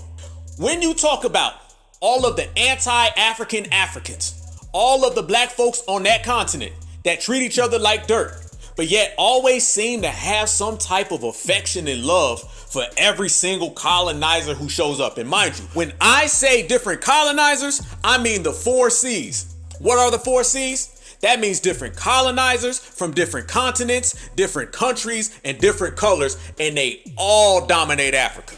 And the African allows it. And I'm gonna play a clip. The biggest receipt we gonna drop. That's gonna show you how they treat each other and how they treat Becky, Billy, Bob, Karen, and Ken. Completely different. Way different. Y'all remember them guys earlier from South Africa that were running around openly saying that they don't like anybody who comes to their country and who's a foreigner, and they had weapons and they was gonna attack them? Y'all remember that? And if you're just coming in right now, go ahead and rewind it. You'll hear it. It's about 20 minutes ago. You're gonna hear them same guys when they're talking to some lady from the UK who went over there to interview them to see what all those crazy black folks is doing, she asked them about how they would treat her. She says, well, I'm somebody who's a foreigner and I'm in your country. What would you do to me? Now, before I play that clip, y'all tell me what y'all think the answer is. What you think? What do you think if a W lady from the UK went over there to them same Africans who were threatening other Africans and she asked them, would they treat her the same way because she's a foreigner? What do you think their answer would be? Yes or no? Now, since this is the Black Alpha Network certified BLACK, I already know y'all answer. I already know, and I guarantee it's gonna be funny as hell, because y'all be having me rolling. I got the best chat, yes. But what do y'all think their answer is gonna be? Yes or no? Would they treat her good or would they treat her bad? You already know what it is, so let's go ahead and drop that receipt. Certified. But I'm also a foreigner in your country. But I'm also a foreigner in your country. I'm British and I'm working in your country. Yes. Does that mean you'd attack me? No. Does that mean you'd attack me? No. Does that mean you'd attack me? Does that mean you'd attack me? No, because you are not doing the bad things. You see it. One more time. I'm British and I'm working in your country. Yes. Does that mean you'd attack me? No, because you are not doing the bad things. Checkmate, case closed. Another one. Damn. All we do is call it out. We see it, we call it out. You can't get mad at Certified Black Society for calling out what we see. All we do is use our eyes, see what's on some bullshit, call it out on the bullshit, and then we just speak it to the world.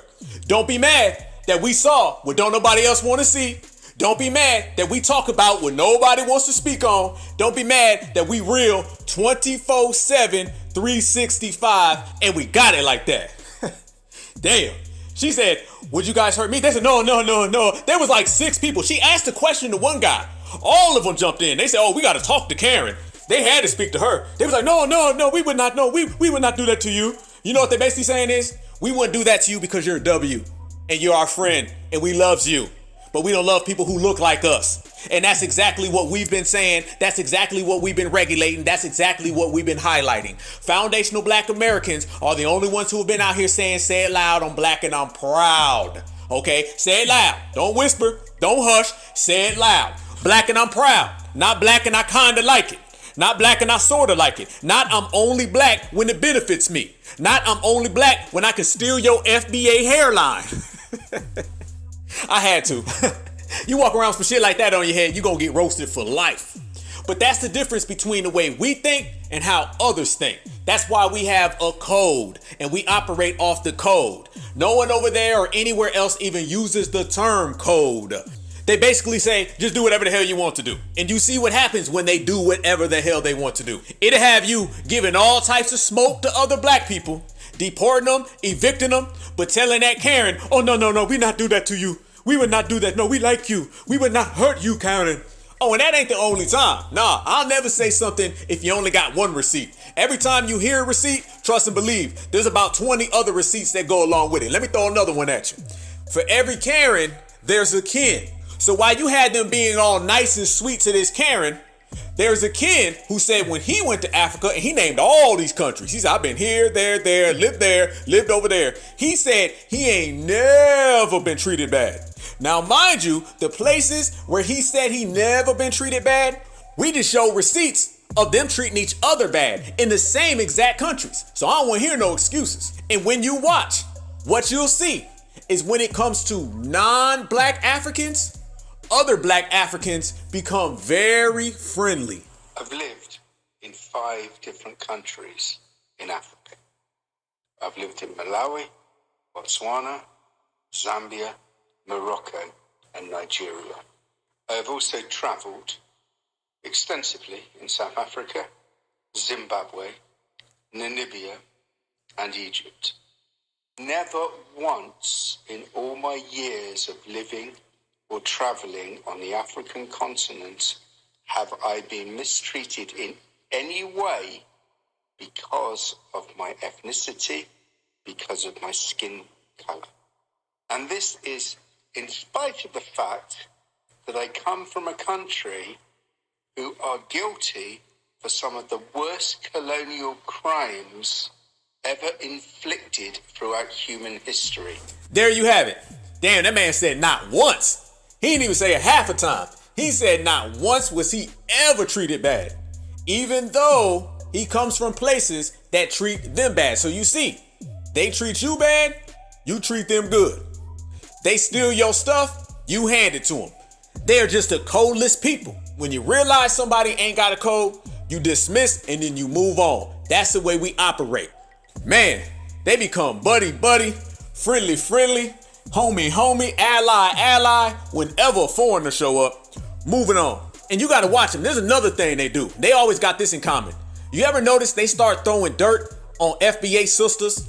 And they always talking about FBA sisters need to watch how they talk to Africans now. You notice that? Akon goes around and says how African women is most submissive. And it's the man's job to take care of them. It's the man's job. They don't have to work. And all they got to do is just sit in the house. Like that's some type of good thing, right? Just be quiet. And y'all know how they treat the women over there. Yeah. And Dr. Kubar comes out and says, how you talk to black American men, that won't be tolerated in Africa. So on one side, they telling us how better we have it. And then on the next side, they telling our women, y'all better not do that in Africa. African women is better. So it's always they're better. They're better with the damn wind, with the air, with the ground, with the grass, they gender, they women, they men, they relationship. They take all of that Wakanda and then they start trying to apply it to black Americans. You know, our men work all day. Y'all lazy. You know, our women sit in the house all day. Y'all lazy. It's always some hate going on when they talk about FBA and they don't like the fact that we reject that shit. You're also dealing with a different mentality. Women treat you like a king you are. Like a king. They're not competing with you. They're not fighting for equality because they understand that men and women could never be equal. They understand their roles. If you're going to go get you an African man from the continent, you're going to have to understand that the way in which you talk to black men in America will not be tolerated over there. Don't worry about us, man. Foundational black American sisters and foundational black American brothers, we just fine. We don't need no advice when you got 38 wives, homie. You and your 38 wives, y'all handle that. Us FBA men and women, we gonna hold down the fort. You hold down your 38 wives, and we gonna hold down this FBA thing. In the meantime, in between time, don't worry about us. We good. You see the difference? Never trust anybody that doesn't have a code. If you come across any black person and they do not have a code, don't know the word code, ain't got no synonym for it, then you stay way on the other side of the street because you already know what's gonna happen next. So when we start talking about what's gonna happen next, think about Akon.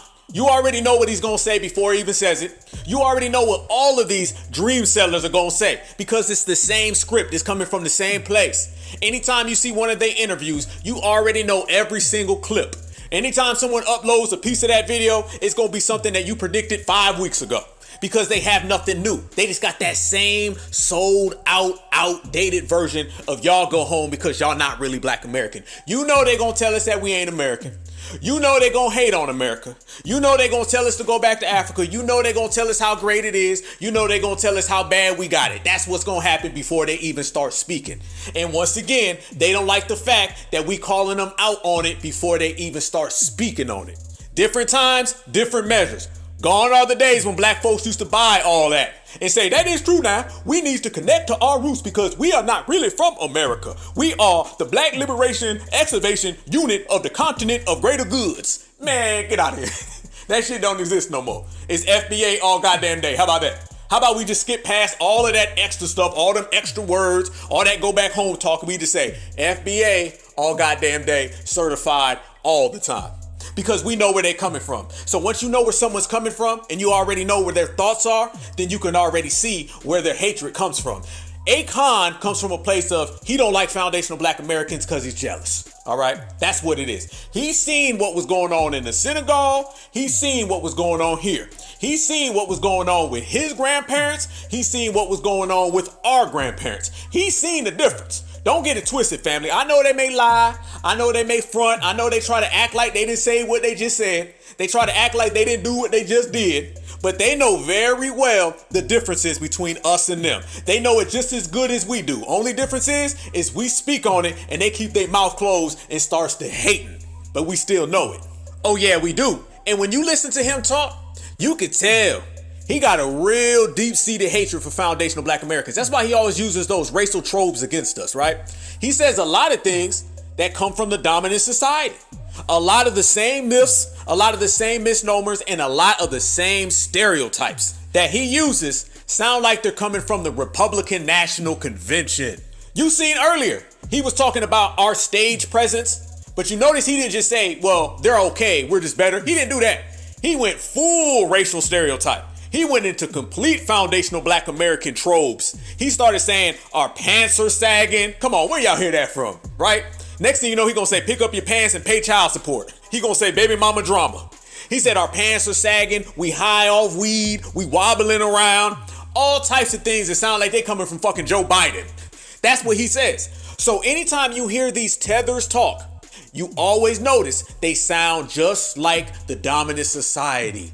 Half the things that they say about us, you gonna turn around and hear the dominant society say the same exact thing all the time. We seen it. I don't know why they act like we ain't out here in these streets. Like we don't see all these clips. Y'all remember that guy and he had a whole thing talking about black Americans don't know their parents? You remember that? Y'all remember that, right? It was a whole clip. Check it out. YouTube, Google, it's out there. He was saying how black Americans don't know their parents. They come from single households. That shit sounded like it was coming from Dr. Phil. It was some straight up Dr. Phil talk. But that ain't nothing new because that's the same way a whole lot of them talk about us. They come over here and they say they don't know what happened to us, right? They say, we don't know what happened. When we sold you into slavery, we thought you guys were going to a better life. I mean, they go real low with that one, don't they? When we sold you, we did not know that slavery was happening to you. No, we had no idea. So there's always this, we knew what y'all went through when we can get y'all reparations, when we want to try to connect to you, when we want to be one unit so we can steal y'all money. Then they act like they know what happened to us. But then later they say, we had no clue what was happening to you. And then they come around and they say the same exact racial stereotypes that a lot of these people who come to this country say. Trust me, when people come to America, they're not coming to be friends with us, even black folks from Africa. And when you listen to Mr. Akon, Mr. Don Aquarius, he says the same things that people say from the black and brown coalition. He says the same thing that the minorities say. He says the same anti-foundational black American rhetoric that we hear from everybody else, even to the point where he was bringing up Chicago. Yes, family. Yes. The man literally, by the way, was on stage at an African summit. So he's talking to a whole crowd of Africans about how they need to rebrand their culture. And basically they need to lie and not talk about the problems that go on, but talk about how great things are. So basically the same Wakanda dream that they sell us, right? He said basically rebrand the truth and sell a lie. And that's the same thing they do when they talk to us. They try to rebrand the truth, rebrand the facts, and sell us a dream that they know damn well ain't true. So this man is in front of a whole African summit and he just had to bring up foundational black Americans. Even when they're discussing their own business, he got to talk about us. Even when they're discussing their own future, he got to talk about us. The racial tropes, the racial stereotypes, and everything that people say about us just had to pop out. That lets you know what we've all known, and that is that we are living rent-free in all of their minds.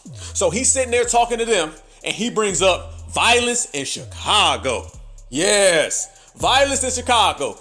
Not what they can do for their own homeland, not how they can fix things, not how they can get their act together, not how they can get rid of the colonizer. Nope, he talking about Chi-Town. He got to bring up the Midwest. He talking about the Midwest of the United States of America while he's at a summit in the Mid-East of Africa. You know we live in rent-free. The number one branders in the universe is the United States. They made United States seem like it's the best place in the world to be. It's the land of the free, home of the brave. I go there to find and chase my dreams. Well, it must be pretty good because you did come over here to chase your dreams. And while you're over here trying to chase your dreams, you're over here trying to sell us dreams to go back to the place that you couldn't make your dreams come true. God damn, ain't that something? Proceed. Because I can tell you right now, in Chicago alone, here it comes. There's more people dying in Chicago than there was in the war in Iraq. But you would never see that. There go the hate. There's a lot of things that's happening in the U.S. that you would never see because they choose to show you what they want you to see for He talking, they cheering, huh? They want to hear that. It's about country integrity. You have a certain... Freeze. That's what I'm talking about right there. He says America basically brands out all the bad and brands in all the good. But you notice the prime example that he used was Chicago. Out of all the things that he could have used to prove that point, and I'm not even going to disagree with it. We understand that America will show you the highlights, right? They don't talk about a lot of things that go on right here domestically, particularly with supremacy. They hide that. But he didn't use supremacy. He didn't use W on W as an example to prove his point. Instead, he used Chicago. The same Chicago that the dominant society uses anytime they want to say, well, what about black on black crime? Did he just what about black on black crime us? Did he just what about black on black American crime to a whole summit in Africa? Who, by the way, they start cheering at that, right? They start cheering. Now notice, he didn't bring up all the anti-black attacks that could have proved his point. He didn't bring up all the race soldiers that could have proved his point. He didn't bring up what happened to Breonna Taylor. He didn't bring up what happened to Cyrus Belton. He didn't bring up what happened to Rakia Boyd or Sandra Bland. He didn't bring none of that up to prove his point about violence in America. He said Chicago is what they hide. Nah, he skipped over all of the anti-black violence that goes on, and he used Chicago as his prime example. So that already shows you where his thoughts are. That already shows you what type of time he's on. When he thinks bad about America, or he wants to think about the person, the group that he got the biggest problem with, it's not the dominant society. It's foundational black Americans. And that's the same exact reason every time he does an interview, he never mentions supremacy. He never mentions anti-blackness, but he's quick to mention anti-foundational black Americans. That proves your point. The same answer he gave you on that summit is the same answer he gave you on Drink Champs. And what do they have in common? Is that they are both skip everybody else and hate on us. We got the facts, family. We got the evidence, and we keep it pushing. So far we got weed, pants sagging, Chicago. But you ain't heard nothing about apartheid, colonizer, Commonwealth. Nah, they skipped over all of that. That's what they do. That's what they specialize in. Trust me, all of these folks out here trying to sell us that dream, the Pan-Africans, they specialize in hopping over all the facts. Not some of them, okay? They don't hop over one and land on two. Nah, hell no. That's too easy. They want to jump over 1, 2, 5, 29, 30, every damn thing. As long as they can con whoever's listening to them. But the problem is, ain't nobody listening. True facts. You considered a first-generation American. Your parents are African. You were born in the United States, but spent your early childhood in Senegal and then moved back to the United States. What do you consider yourself today? Are you American? Are you African? Are you African-American? What are you? I'm an African raised in America. Yeah, clearly. So you're not American? I wish I was, but my mind is not American. It's clearly African. But you have the accent. You have, I went to school in America. All my whole earlier childhood, I was raised in Africa. Then I came to America. Every summer, we would go back to Africa for a vacation. And then when I graduated high school, it was a choice whether we wanted to go to Africa or stay in the U.S. And just the opportunities in the U.S. was so much greater than Africa. Well, you're certainly the perfect example of the American dream coming true. Thank you. Millions of Africans who make it to the States and who don't, have the same success and the same luck as you have. And, what would be your...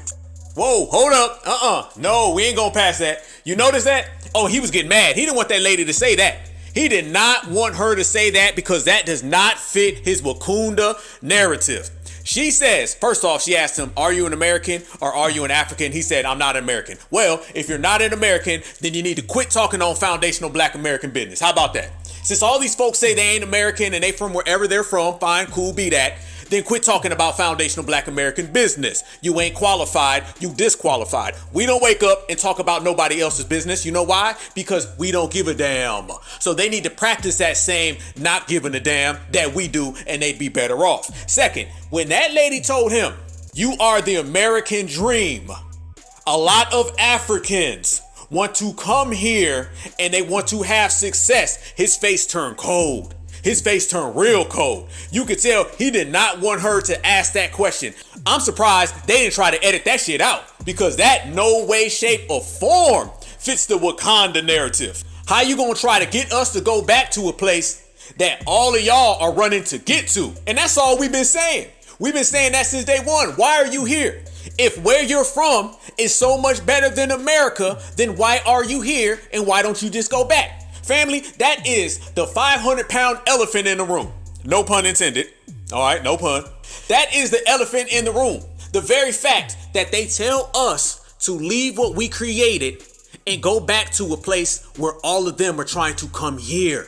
That is it. Case closed. No debate. Soon as you bring that up, they do exactly what he just done in that interview. His face goes cold. Dr. Kubar's face goes cold. They cannot hold no weight after you hit him with that one. That right there is the knockout blow. Nobody's gonna go any further after you say that. The conversation is ended. Family, anytime you're in some type of debate or back and forth with anybody who is non-FBA, simply hit them with that one, get up, smile, and walk away, because the conversation is officially done. Over. You can't go a step further, because if you're coming to my country and you are benefiting off of all the opportunities, because that's what they say there's more opportunities over here, that means they have to admit that the opportunities that have been granted to them is because foundational Black Americans provided them. Because they would not be here without A, foundational Black Americans building this country, B, foundational Black Americans creating the Immigration Act, and C, foundational Black Americans fighting supremacy. Without those three, there's no you in my country. So therefore, conversation officially over. And that's exactly what happened in that interview. And his face went dry and they went on to the next question. But foundational Black Americans, we go on straight to the bank. We go on with prosperity and we go on winning. That's how we do things. So yes, family, it's another one. It's another day. And it shows you that whatever we say is on another level, because we say it based on facts, not a dream. We not sleeping. We ain't got our eyes closed. Ain't no imagine ifs. Imagine ifs all the Black folks on the planet just got together. Imagine ifs all the Black folks in Africa came over here. Imagine ifs we was all united in Akon City. And then y'all know what's gonna come next after that, right? You know what comes next after that last imagine ifs? Then it becomes imagine ifs y'all loaned us some of y'all reparations money. That's the last thing they say.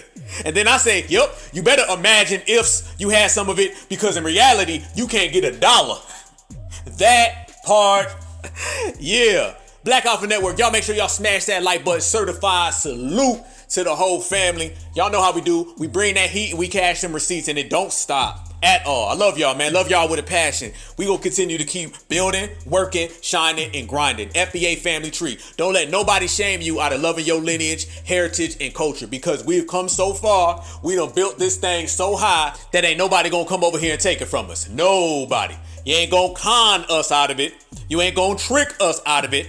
You ain't gonna back door, side door, roof, attic, basement, none of that. It's gonna say right here in foundational Black American. They ain't gonna trick us and in 1 minute we gonna wake up in Africa. I think that's what they think they're gonna do to us. I think that they think that they're gonna reverse psychology us and say, y'all got it so bad, don't you? You really do believe you got it bad, don't you, FBA? Why don't you come over here to Africa? Why don't you come back home and I'm gonna show you how good y'all got it? And I believe they really think they gonna shame us and trick us that we gonna wake up one day in the Senegal. I have no idea. 1 minute I was in Chicago, next minute I was in the Senegal.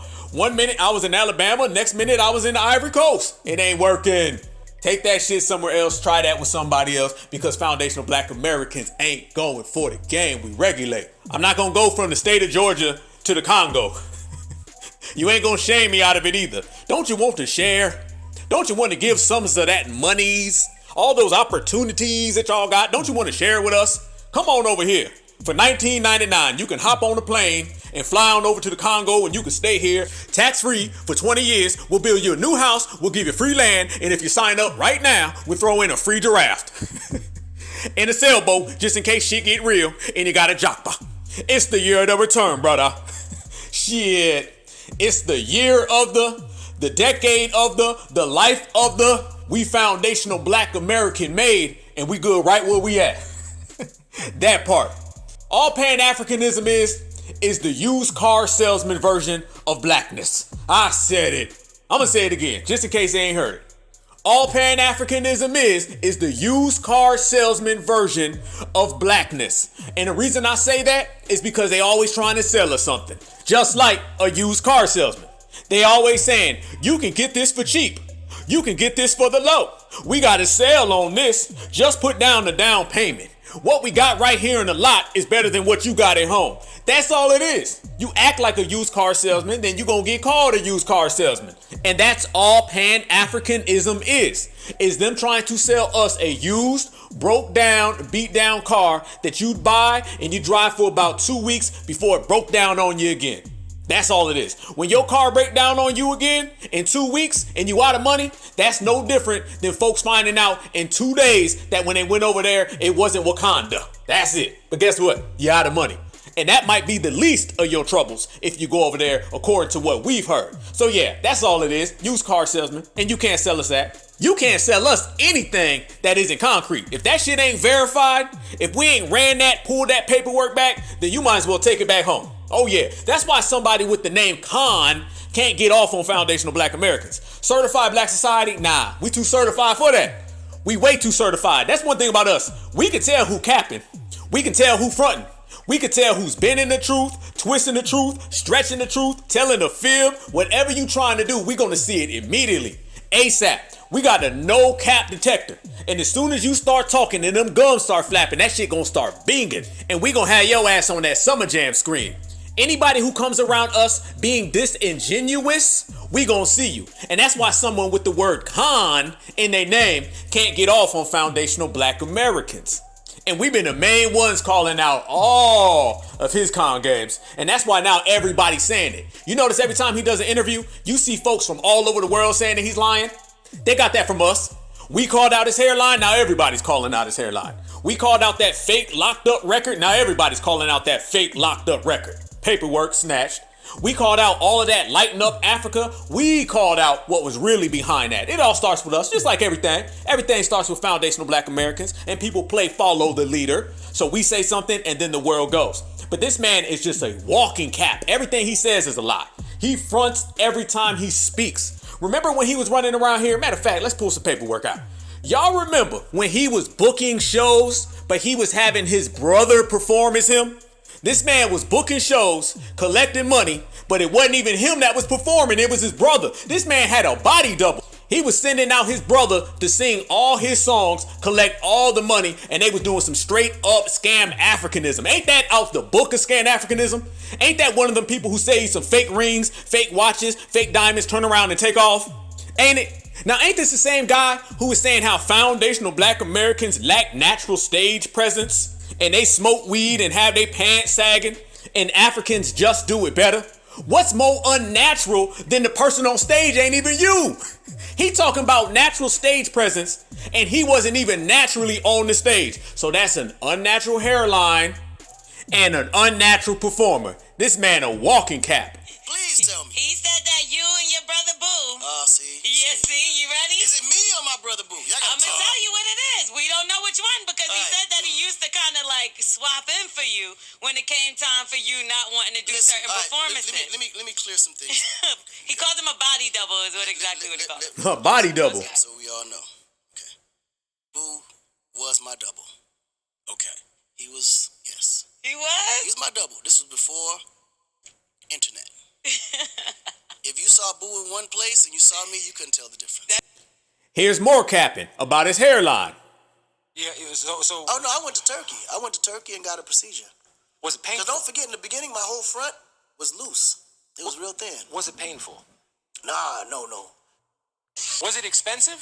Nah, that's the thing. It's so affordable. It's ridiculous. Yeah. What I was about to say. For what I did, it would have cost me $50,000 here in America. I paid $7,500. That man bragging about the price. And notice how he had to throw in there, in America, it would have cost more. He always is like programmed to say what would have been better outside of America. Why he's sitting in America. Yeah, I got this for about, $7,000. In America now, y'all got to pay at least $50,000 for it. And why that man lied to him and tell him that hairline looks good? No, the hell it don't. Okay. That hairline look like he got a fucking rug on his head. A cheap rug. Like one of them $2 rugs that you got from the convenience store. Terribly. You don't know if that shit's hair, you want to wipe your goddamn feet on it and walk in the house. Take that shit off. You embarrassing you. And he still ain't done. Everything about this man is a lie in his personal life. From his hairline to if that was really him on stage to his fake criminal record, everything. So we damn sure ain't believing any care packet, dream packet, Wakanda packets he's trying to sell us. Nah, you can't even be honest about your hairline or your concerts. So I damn sure ain't gonna listen to you when it come to Africa. But he ain't even done, family. Then the man goes on Mike Tyson's podcast and says how in the Congo, they fight gorillas with their bare hands. Yep, he said it. No lie. I wish I was joking. This is how far the capping and the fronting goes. Just when you think he can't come up with something worse, he'll say some more shit. He said in the Congo, they fight gorillas with their bare hands. He said they're all just 100 Mike Tysons. Every last one of them is Mike Tyson. And I see what he did there, right? He had to take Mike Tyson, a foundational black American, and say, shit, we got 1 million of y'all in Africa, and they fight gorillas with their bare hands. He's always trying to blow Africa up to some like magical fantasy land shit. No wonder we say Wakanda is some fantasy land, because everything he says is just way out in left field. Shit that don't sound nowhere near the truth. And he still said, he be like, you know, in Africa, we just walk up to lions and slap them and just take their stuff. We could jump off a roof and land on 1 foot. We got diamonds so big that you can see them from space. We can outrun a Ferrari, a Bugatti, a cheetah. We make $50 million every 5 seconds. And there's kids in Ghana that know how to fly. And he'll still say that shit with no shame. Can I tell you something about the Congolese? This is why they at war today. The Congolese, these dudes kill gorillas with their bare hands. Yeah. That's why Mike was so strong. Yeah, for sure. It didn't matter. Yeah. Pop, done. Yeah. Congolese, you're going to find a whole bunch of mics over there. Wow. But that energy is like fearless. Yeah. Conquerors. You're taking out gorillas. Straight up. Like they will literally go toe to toe with a gorilla and This man said they will literally go toe to toe with a gorilla and win. He said that with a straight face. Not beat him with a weapon.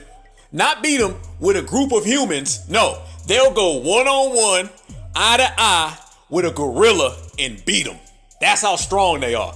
Then we simply got to ask them, how come you don't use that power against the colonizers? Or do they get the colonizer pass, right? So I guess it's refugees, migrants, immigrants, and gorillas that you got smoke for. But the colonizer, he get that red carpet. Okay, I got you, Akon. I got you. Don Aquarius. And he wonders why ain't nobody listening to him when he's trying to sell us Wakanda.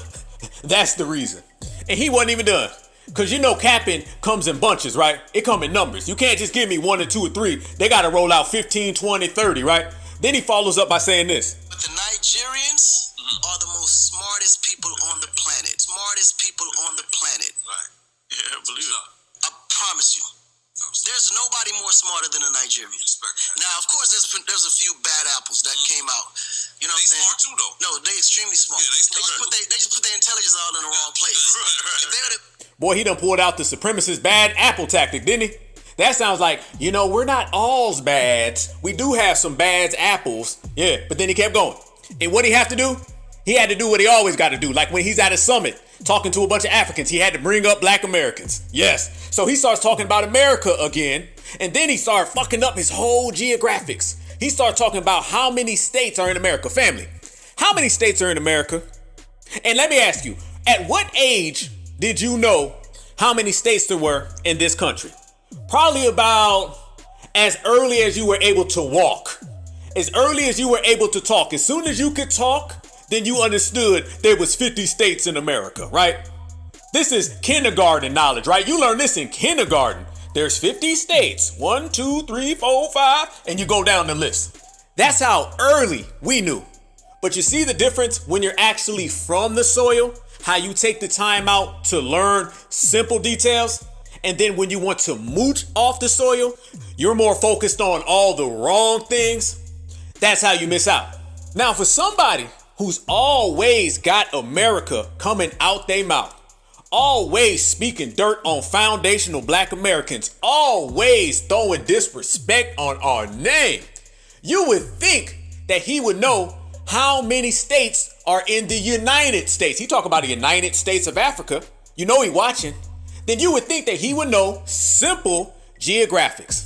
This man starts talking about America and listen to how many states he said we have. We ain't lying.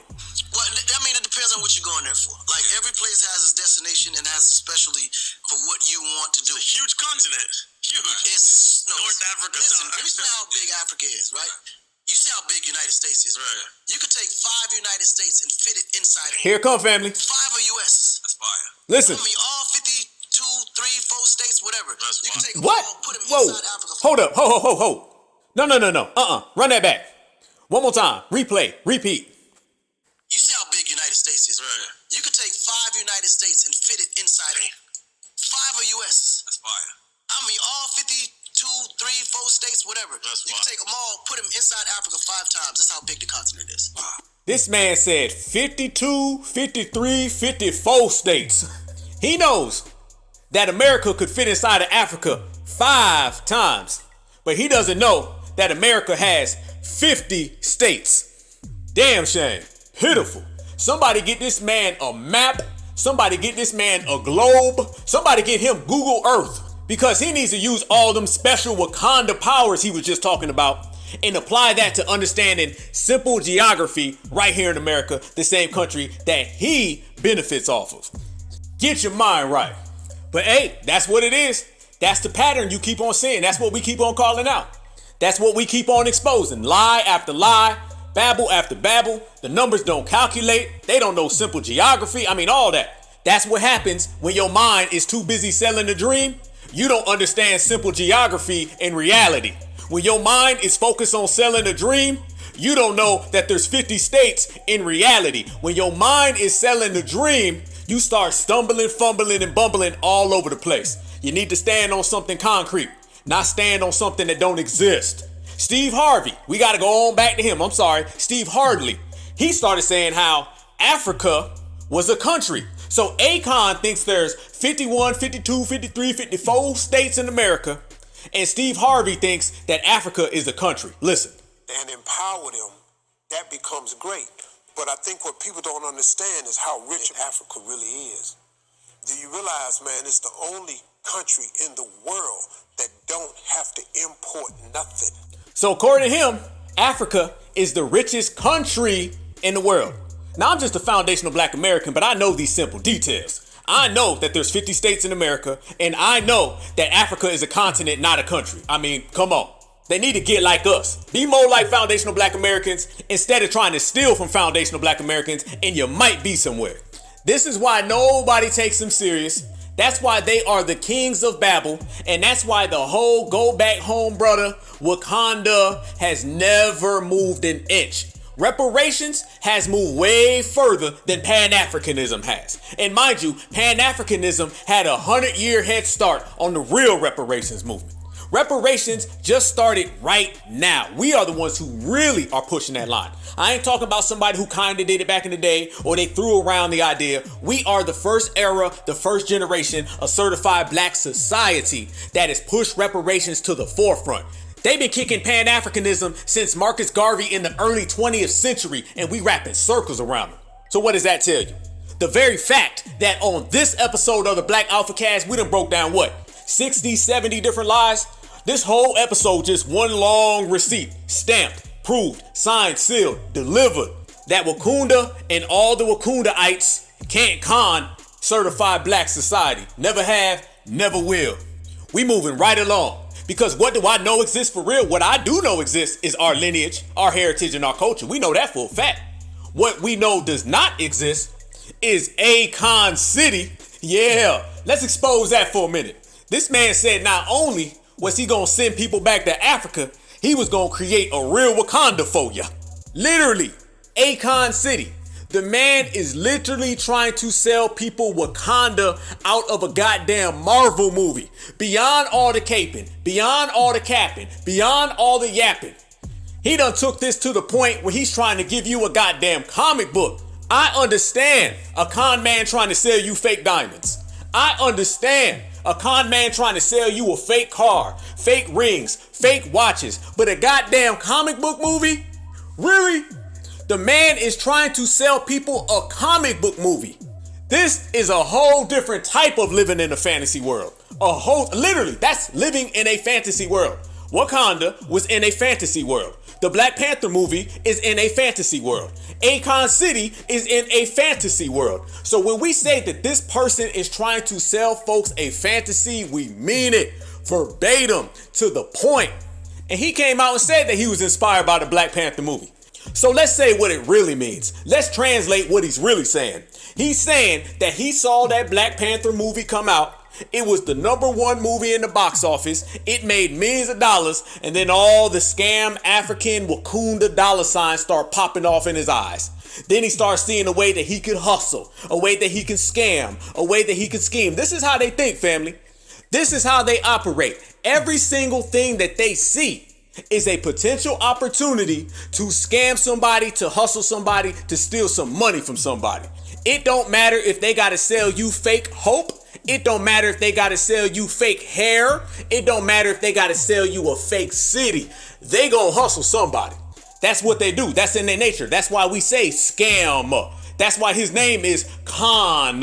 You ain't got scam in your ideology and con in your name unless you're trying to scam and con somebody out of money. And y'all know damn well when the Black Panther movie came out and it was successful, he was sitting on his couch shinning and grinning and say, I'm gonna make a whole lot of money off of this. I'm gonna sell every last black person on the planet Earth a fake Wakanda, and I'm gonna make all the money off of it, and that shit ain't never gonna happen. Guarantee it.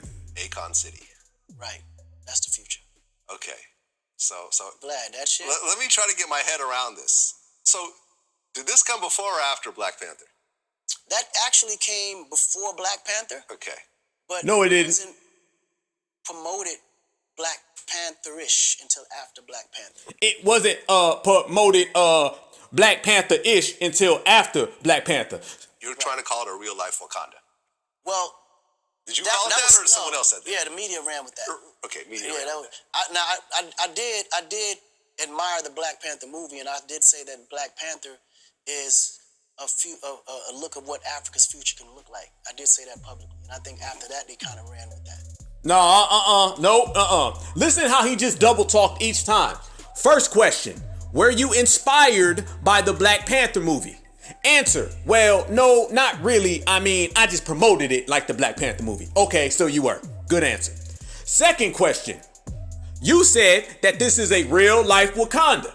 Answer: well, no, I mean, the media took off with it, but I mean, that's what I said it was gonna be. So yeah, it was inspired by the Black Panther movie, scam, and you promoted it like the Black Panther movie, scam, and you said it was going to be a real life Wakanda, scam. The man is selling folks comic books. The man is selling folks comic books and Marvel movies. That is his vision of blackness. Now, does anybody trust this man when he says foundational black Americans would be better off in Africa? This man can't even stick to the truth when they're telling him his direct quotes. He's disagreeing with his own words. Where they do that at? I guess they do that in Wakanda. I don't know. We don't do that over here on the certified side. We say what we mean what we say.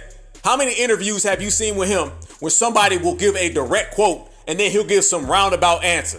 Like he just did right there. Just admit it, man. If you got it from the Marvel movie, just say it. If you got Wakanda from the comic books, just say it. We over here inspired by the Black Panther party. He's over here inspired by the Black Panther movie. Big ass difference between foundationals and everybody else. But that's them. But then he ran with it. Did y'all see the pictures he put out? This man put out all these pictures. It looked like Futurama. They sat down on a computer, came up with some Photoshop, some digital screens, and then he put it out there. Ain't no way in hell it's gonna look like that. He had goddamn slides and roller coasters that went up into the clouds. He had a goddamn Ferris wheel that went around town. If you believe that, then you must also believe that Dr. Umar's school is ever gonna open. Oh shit, hey, speaking of Dr. Umar, I'm glad I brought him up. You notice the two things that Dr. Kubar and Akon have in common? Other than being some FBA haters, the other thing they got in common is that they both have these two invisible projects that can't nobody see. These two invisible projects can't nobody point to, that they keep pushing back the timeline, keep pushing back the date, keep pushing back the grand opening over and over and over, further and further back. Dr. Kubar now is running around here saying his school is going to open when God opens it. I ain't lying. Send the checks and money orders. The school will open when God says it will open. The school will open when God says it will open. Don't worry about my mission. What is your mission? What is your institutional offering to African liberation? The Frederick Douglass and Marcus Garvey Academy is Ifatunde Oguntade's institutional offering to the African world. And now Akon is slowly pushing back the grand opening for his project. And let's start off with that.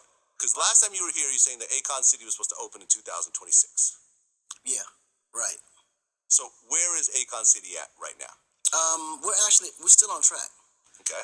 We kind of stalled a bit because a lot of partners and solution, had to lock down, but it didn't affect more so of the paper pusher side of it. So there's a lot of admin that's done. You can't do it unless you're actually on the grounds. So that kind of slacked up a little bit, but now we're back pretty much on track. Well, hold up. Now we're back pretty much, kinda, sorta, maybe. Imagine if. Now he's imagine ifing again. We told y'all, he gave you about 100 different excuses, and he condensed it all into one little goddamn sentence. Well, kinda, we stalled just a little bit, but we might be back. Is it opening or not? And you notice that? It's the same thing with Dr. Kubar. We bought a school and then another school, but then they took the building and they gave the building to a church that was on the east side, but then they moved us to the west side, so we got another area code. You're capping, and you know you're capping. Look at all the things that foundational Black Americans have done. When we say that we put our mind to it, we get things done. Look at them. They got these projects that have been going on for years, decades. Kid would be in the first grade when they started it. The kid would be in college by the time they even halfway get it going. And they still don't get it opening. So nah, anybody who's trying to sell you that is your typical scam. Are you surprised though that folks that identify with what we call scam Africanism is scamming people with a city and scamming people with a school? You notice that they got that in common? And remember, Akon was running around talking about how he lit up Africa and he gave Africa all these lights. And then you come to find out that really he got a credit line loan from China. Yeah, but he kept that hush hush. Remember, he was running around acting like that was just him. He tried to make you think that he pulled that money out his pocket. Nah, you ain't paid for that. You took out a loan. And notice that Akon took out the same loan that the continent of Africa has been taking out with the same government. The same colonizers who are going over there colonizing right now. So what they gonna do? They gonna end up calling you on your loan the same way they gonna call your continent on their loan. So are you surprised that it all goes hand in hand? See, one thing about us, we connect the dots. All people do is say things and then we put all the pieces together because it ain't hard. They give us everything that we need and we just make it work. But he's still running around trying to sell that Wakanda City. Consist of. Just think of what Dubai is today. Yes. And what it used to be 15 years ago. Oh, I remember. That's what we want to become. But it's gonna start small. Okay. Yeah. Right? It's gonna start small, 2,000 acres. It's in Senegal? Yes, in Senegal. Okay. Right off the water, it's all on the beachfront. Okay. So you're gonna have resorts, you're gonna have entertainment complexes, hotels, boating docks, amphitheaters for concerts, film studios, music studios, restaurants. Like it's gonna be a monster. Wow. How far do you think this is away? Well, the first stage is 3.5 years. Here we go. Started building last week. So you guys broke ground and everything. They just started building last week. He been talking about Akon City since the movie Black Panther came out. And now he's saying we just started building last week. Would you trust anybody who said that? Say if somebody owed you some money and you say, hey bro, I got to get that $20 back. He said, oh yeah, I just got paid last night. You know he lying. Out of all the lies he done told, that may have been the worst one. He didn't even look like he believed himself when he said it. We just started building last week. Get out of here.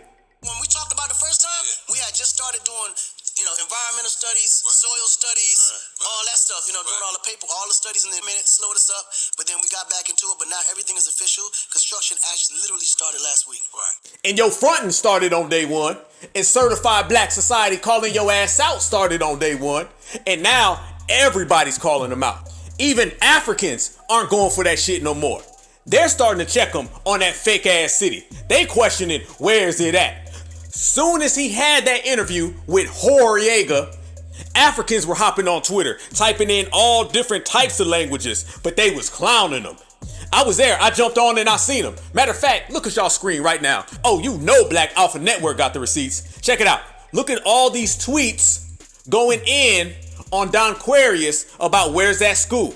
I'm going to try to read it to you, but I'm telling you, it was all different languages. I'm going to try to translate. This guy right here, he said, "Full fraud guy. He still no build in Akon City yet. He say he provide electricity for Africans." And then he put a whole gang of laughing emojis. The next person, a con man. Man is a wishful thinker. What happened to Akon City? Another castle in the air. I don't even know how to pronounce this person's name. Maybe y'all can see it on the screen. I can't even try to read it, so I'm not even going to. But that is not an FBA name. I don't know where that person's from, but I'm going to tell you right now, it's another person calling him out on his invisible city. They say, him B1 opened one city for Senegal that year. Akon City or something turned out to be a massive hoax. I don't know exactly what he said, but I'm going to translate. It sounds like he's saying Akon City was some bullshit. That's what it sounded like to me. In whatever language he was speaking or whatever language he was typing in, I'm pretty sure that was the message. And he's even got people from Senegal going in on him. Yes.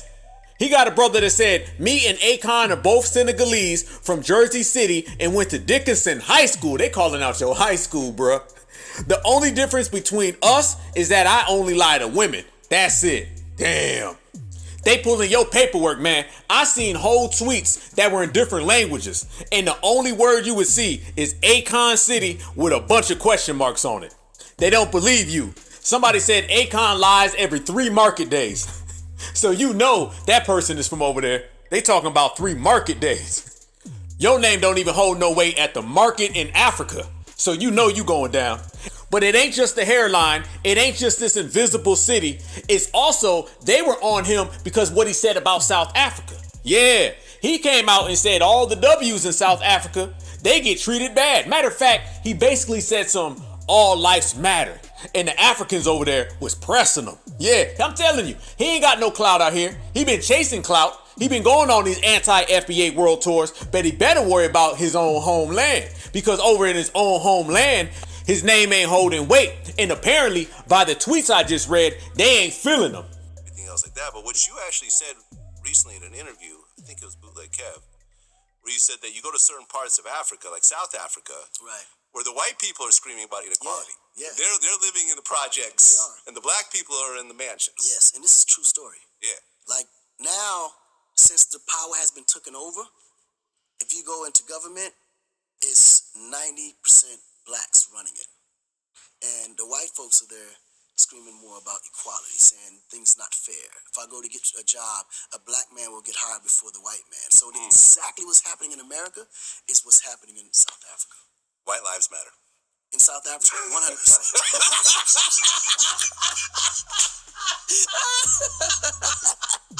That man said in South Africa, home of the apartheid, basically the black folks are being mean to the dominant society. The same dominant society that colonized it, the same dominant society that took over all the land. Black folks don't own anything over there. Now, who's he caping for?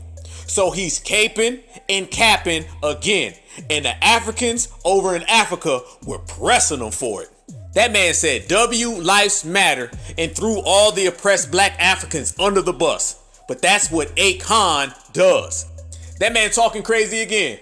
We all know that they don't own any of the land over there. We all know the way they've been treated over there for years. Now, is this the same South Africa where he's saying the black folks is bad and the dominant society is good? Is this the same place where Floyd Mayweather just went over there and said how the blacks got to get the land back and they got to own themselves? Yeah, the same one. And I want to see more people in South Africa have ownership. Have more ownership. We in Johannesburg, it's all about same place. I own my career. I own myself. I became my own boss.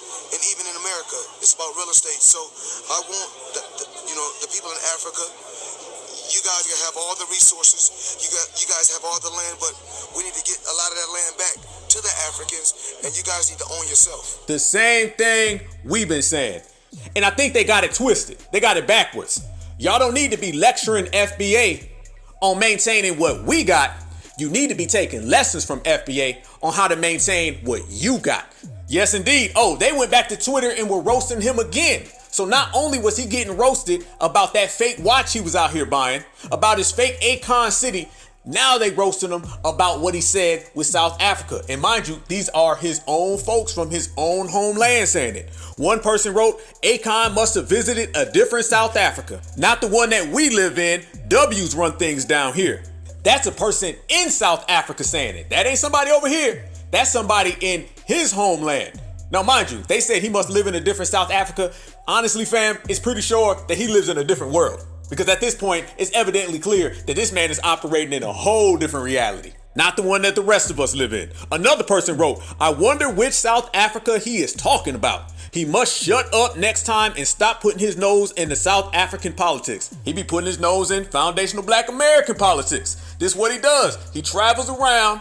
He starts speaking to folks, scamming folks, scheming and plotting, and then when he gets called out, he moves on to the next one. So they roasted him all over his own continent, and FBA been rejecting him from the jump. And it all started with us doing the rejecting. Soon as we started, then everybody else caught on. Because we been on it. We've been hearing all them small little things he been saying, all them little chirps he be making. We been heard that. Remember, this is the same guy who came over here and was talking about how we blame the W. So now he's saying that over there and they get mad, but we done been heard it and we done been regulated. Remember, he was coming over here saying shit like this. I know a lot of times we have the tendency to blame the white man for everything that's going wrong, right? And that's the majority of African Americans in America feel. You're not saying nothing that everybody don't feel. That don't necessarily mean it's true. Yeah, the babble been going on for a long time, and we've been side-eyeing him for a long time to the point now where he done ran off the block. Ran, jump, hop, skip, all that. Flee straight off the block. He can't come around FBA no more talking that. Y'all really believe he can come in a circle, a certified black society, and start talking like that? Speaking that babble, nah, wouldn't work. Because like we always say, and it rang true before, and it rings true now, FBA sees your ass from a mile away.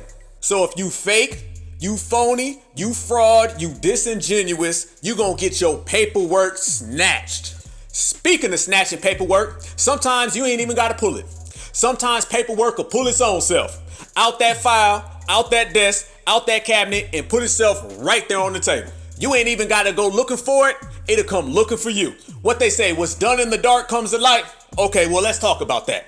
Especially when you talk about somebody who was running around conning folks, saying how they were locked up, facing 75 years, in and out of jail, had a whole Grand Theft Auto video game life, kingpin, crime pin, bowling pin, all the pins. But then you find out, like we always find out, certified, that all that shit was just another con. Just like the hair, the watches, the city, the songs, the tracks, the records, the whole damn life.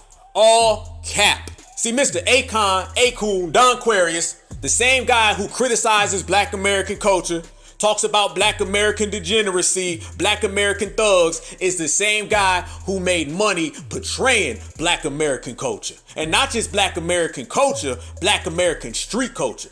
He runs around and talks about black folks smoking weed and wobbling on stage, but he was running around here building a career, pretending to be one of them, portraying to be one of them, cosplaying all damn day. He used to run around, act like he was the inmate fresh out of jail. He act like he walked right out the jail and right onto the video set. That's how much he was lying. Every single interview, every question, they'd ask him, hey, Akon, when your new album come out? Well, you know I've been in jail, right? Akon, when your new single come out? Hey, I've been locked up. Every time you would ask him a question, he had to slide in. I've been locked up. I was in jail fighting. You know I'm a crime boss, right? You know I was stealing cars, right? But the facts came out and showed that Mr. Akon ain't ever been a convict. The man named his whole label Convict Music.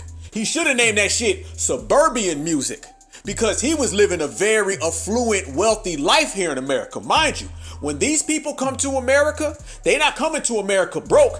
They coming as doctors, lawyers, surgeons, musicians. This man's dad worked at Disneyland. Literally. My pop's a G. He's a musician. Okay. You know, he has a huge influence in Senegal. But when he first came to the States, he was working with Miss Catherine Dunham and Alvin Ailey dance group. Ah, okay. And then he jumped off of that to go to SIU in East St. Louis as a professor. Professor? Yeah. We moved to Miami, so he was working for the University of Miami as a professor there. Professor? And he left from there, went to New York briefly before he went to Atlanta to be a professor. Professor. So he was always coming back doing cultural exchange programs. Okay, now here come Disneyland. But then he parked in Disney for a while. He stayed there for a few years as well, too, bringing all the entertainment to Disney, all the African entertainment. He scored a lot of films like Lion King and all this stuff. So, yeah, Pops was very active. Wait, this man's father scored the music in the movie Lion King. Damn, ain't it funny? Lion King? That fits perfect for him. It should be Lying King, because his whole damn career is a lie. And last time I checked, I heard a musician, 3 professor jobs, and scoring music at Disneyland. And this guy said he's convict music. No, you an Akon artist.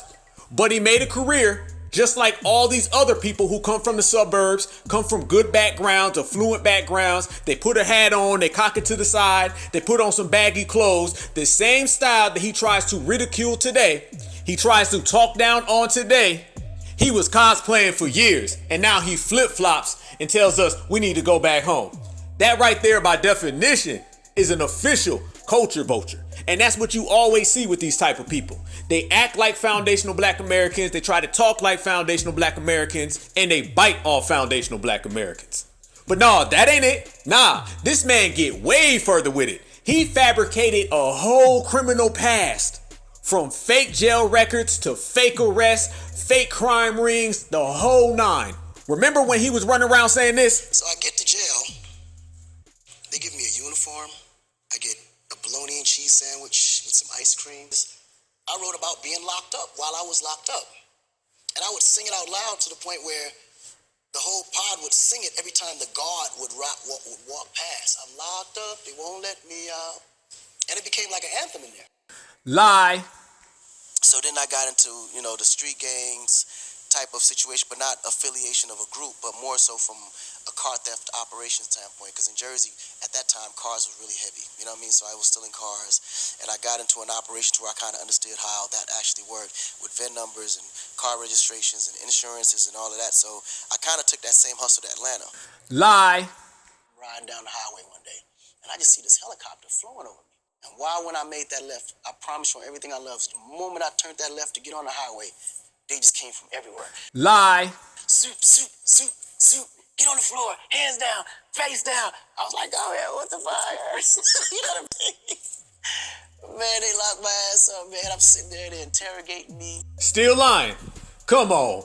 This man just told a whole Fast and Furious movie. I guess this is the new Fast and Furious. Fast and Furious Senegal Drift. All cap. And the reason why we know it is because private investigators did a little research, pulled out some paperwork. Didn't I tell y'all the paperwork will pull itself? Didn't I say you ain't got to go looking for it? It'll come looking for you. Yes. From the Huffington Post to the Smoking Gun, all of these publications did some research on Mr. Don Aquarius, and they came to find out with documented evidence that every single thing he said was bullshit. He wasn't never facing no 75 years. He didn't serve no 3 years in jail. He only served a few months in jail, and the only time he was convicted, he only got 3 months probation.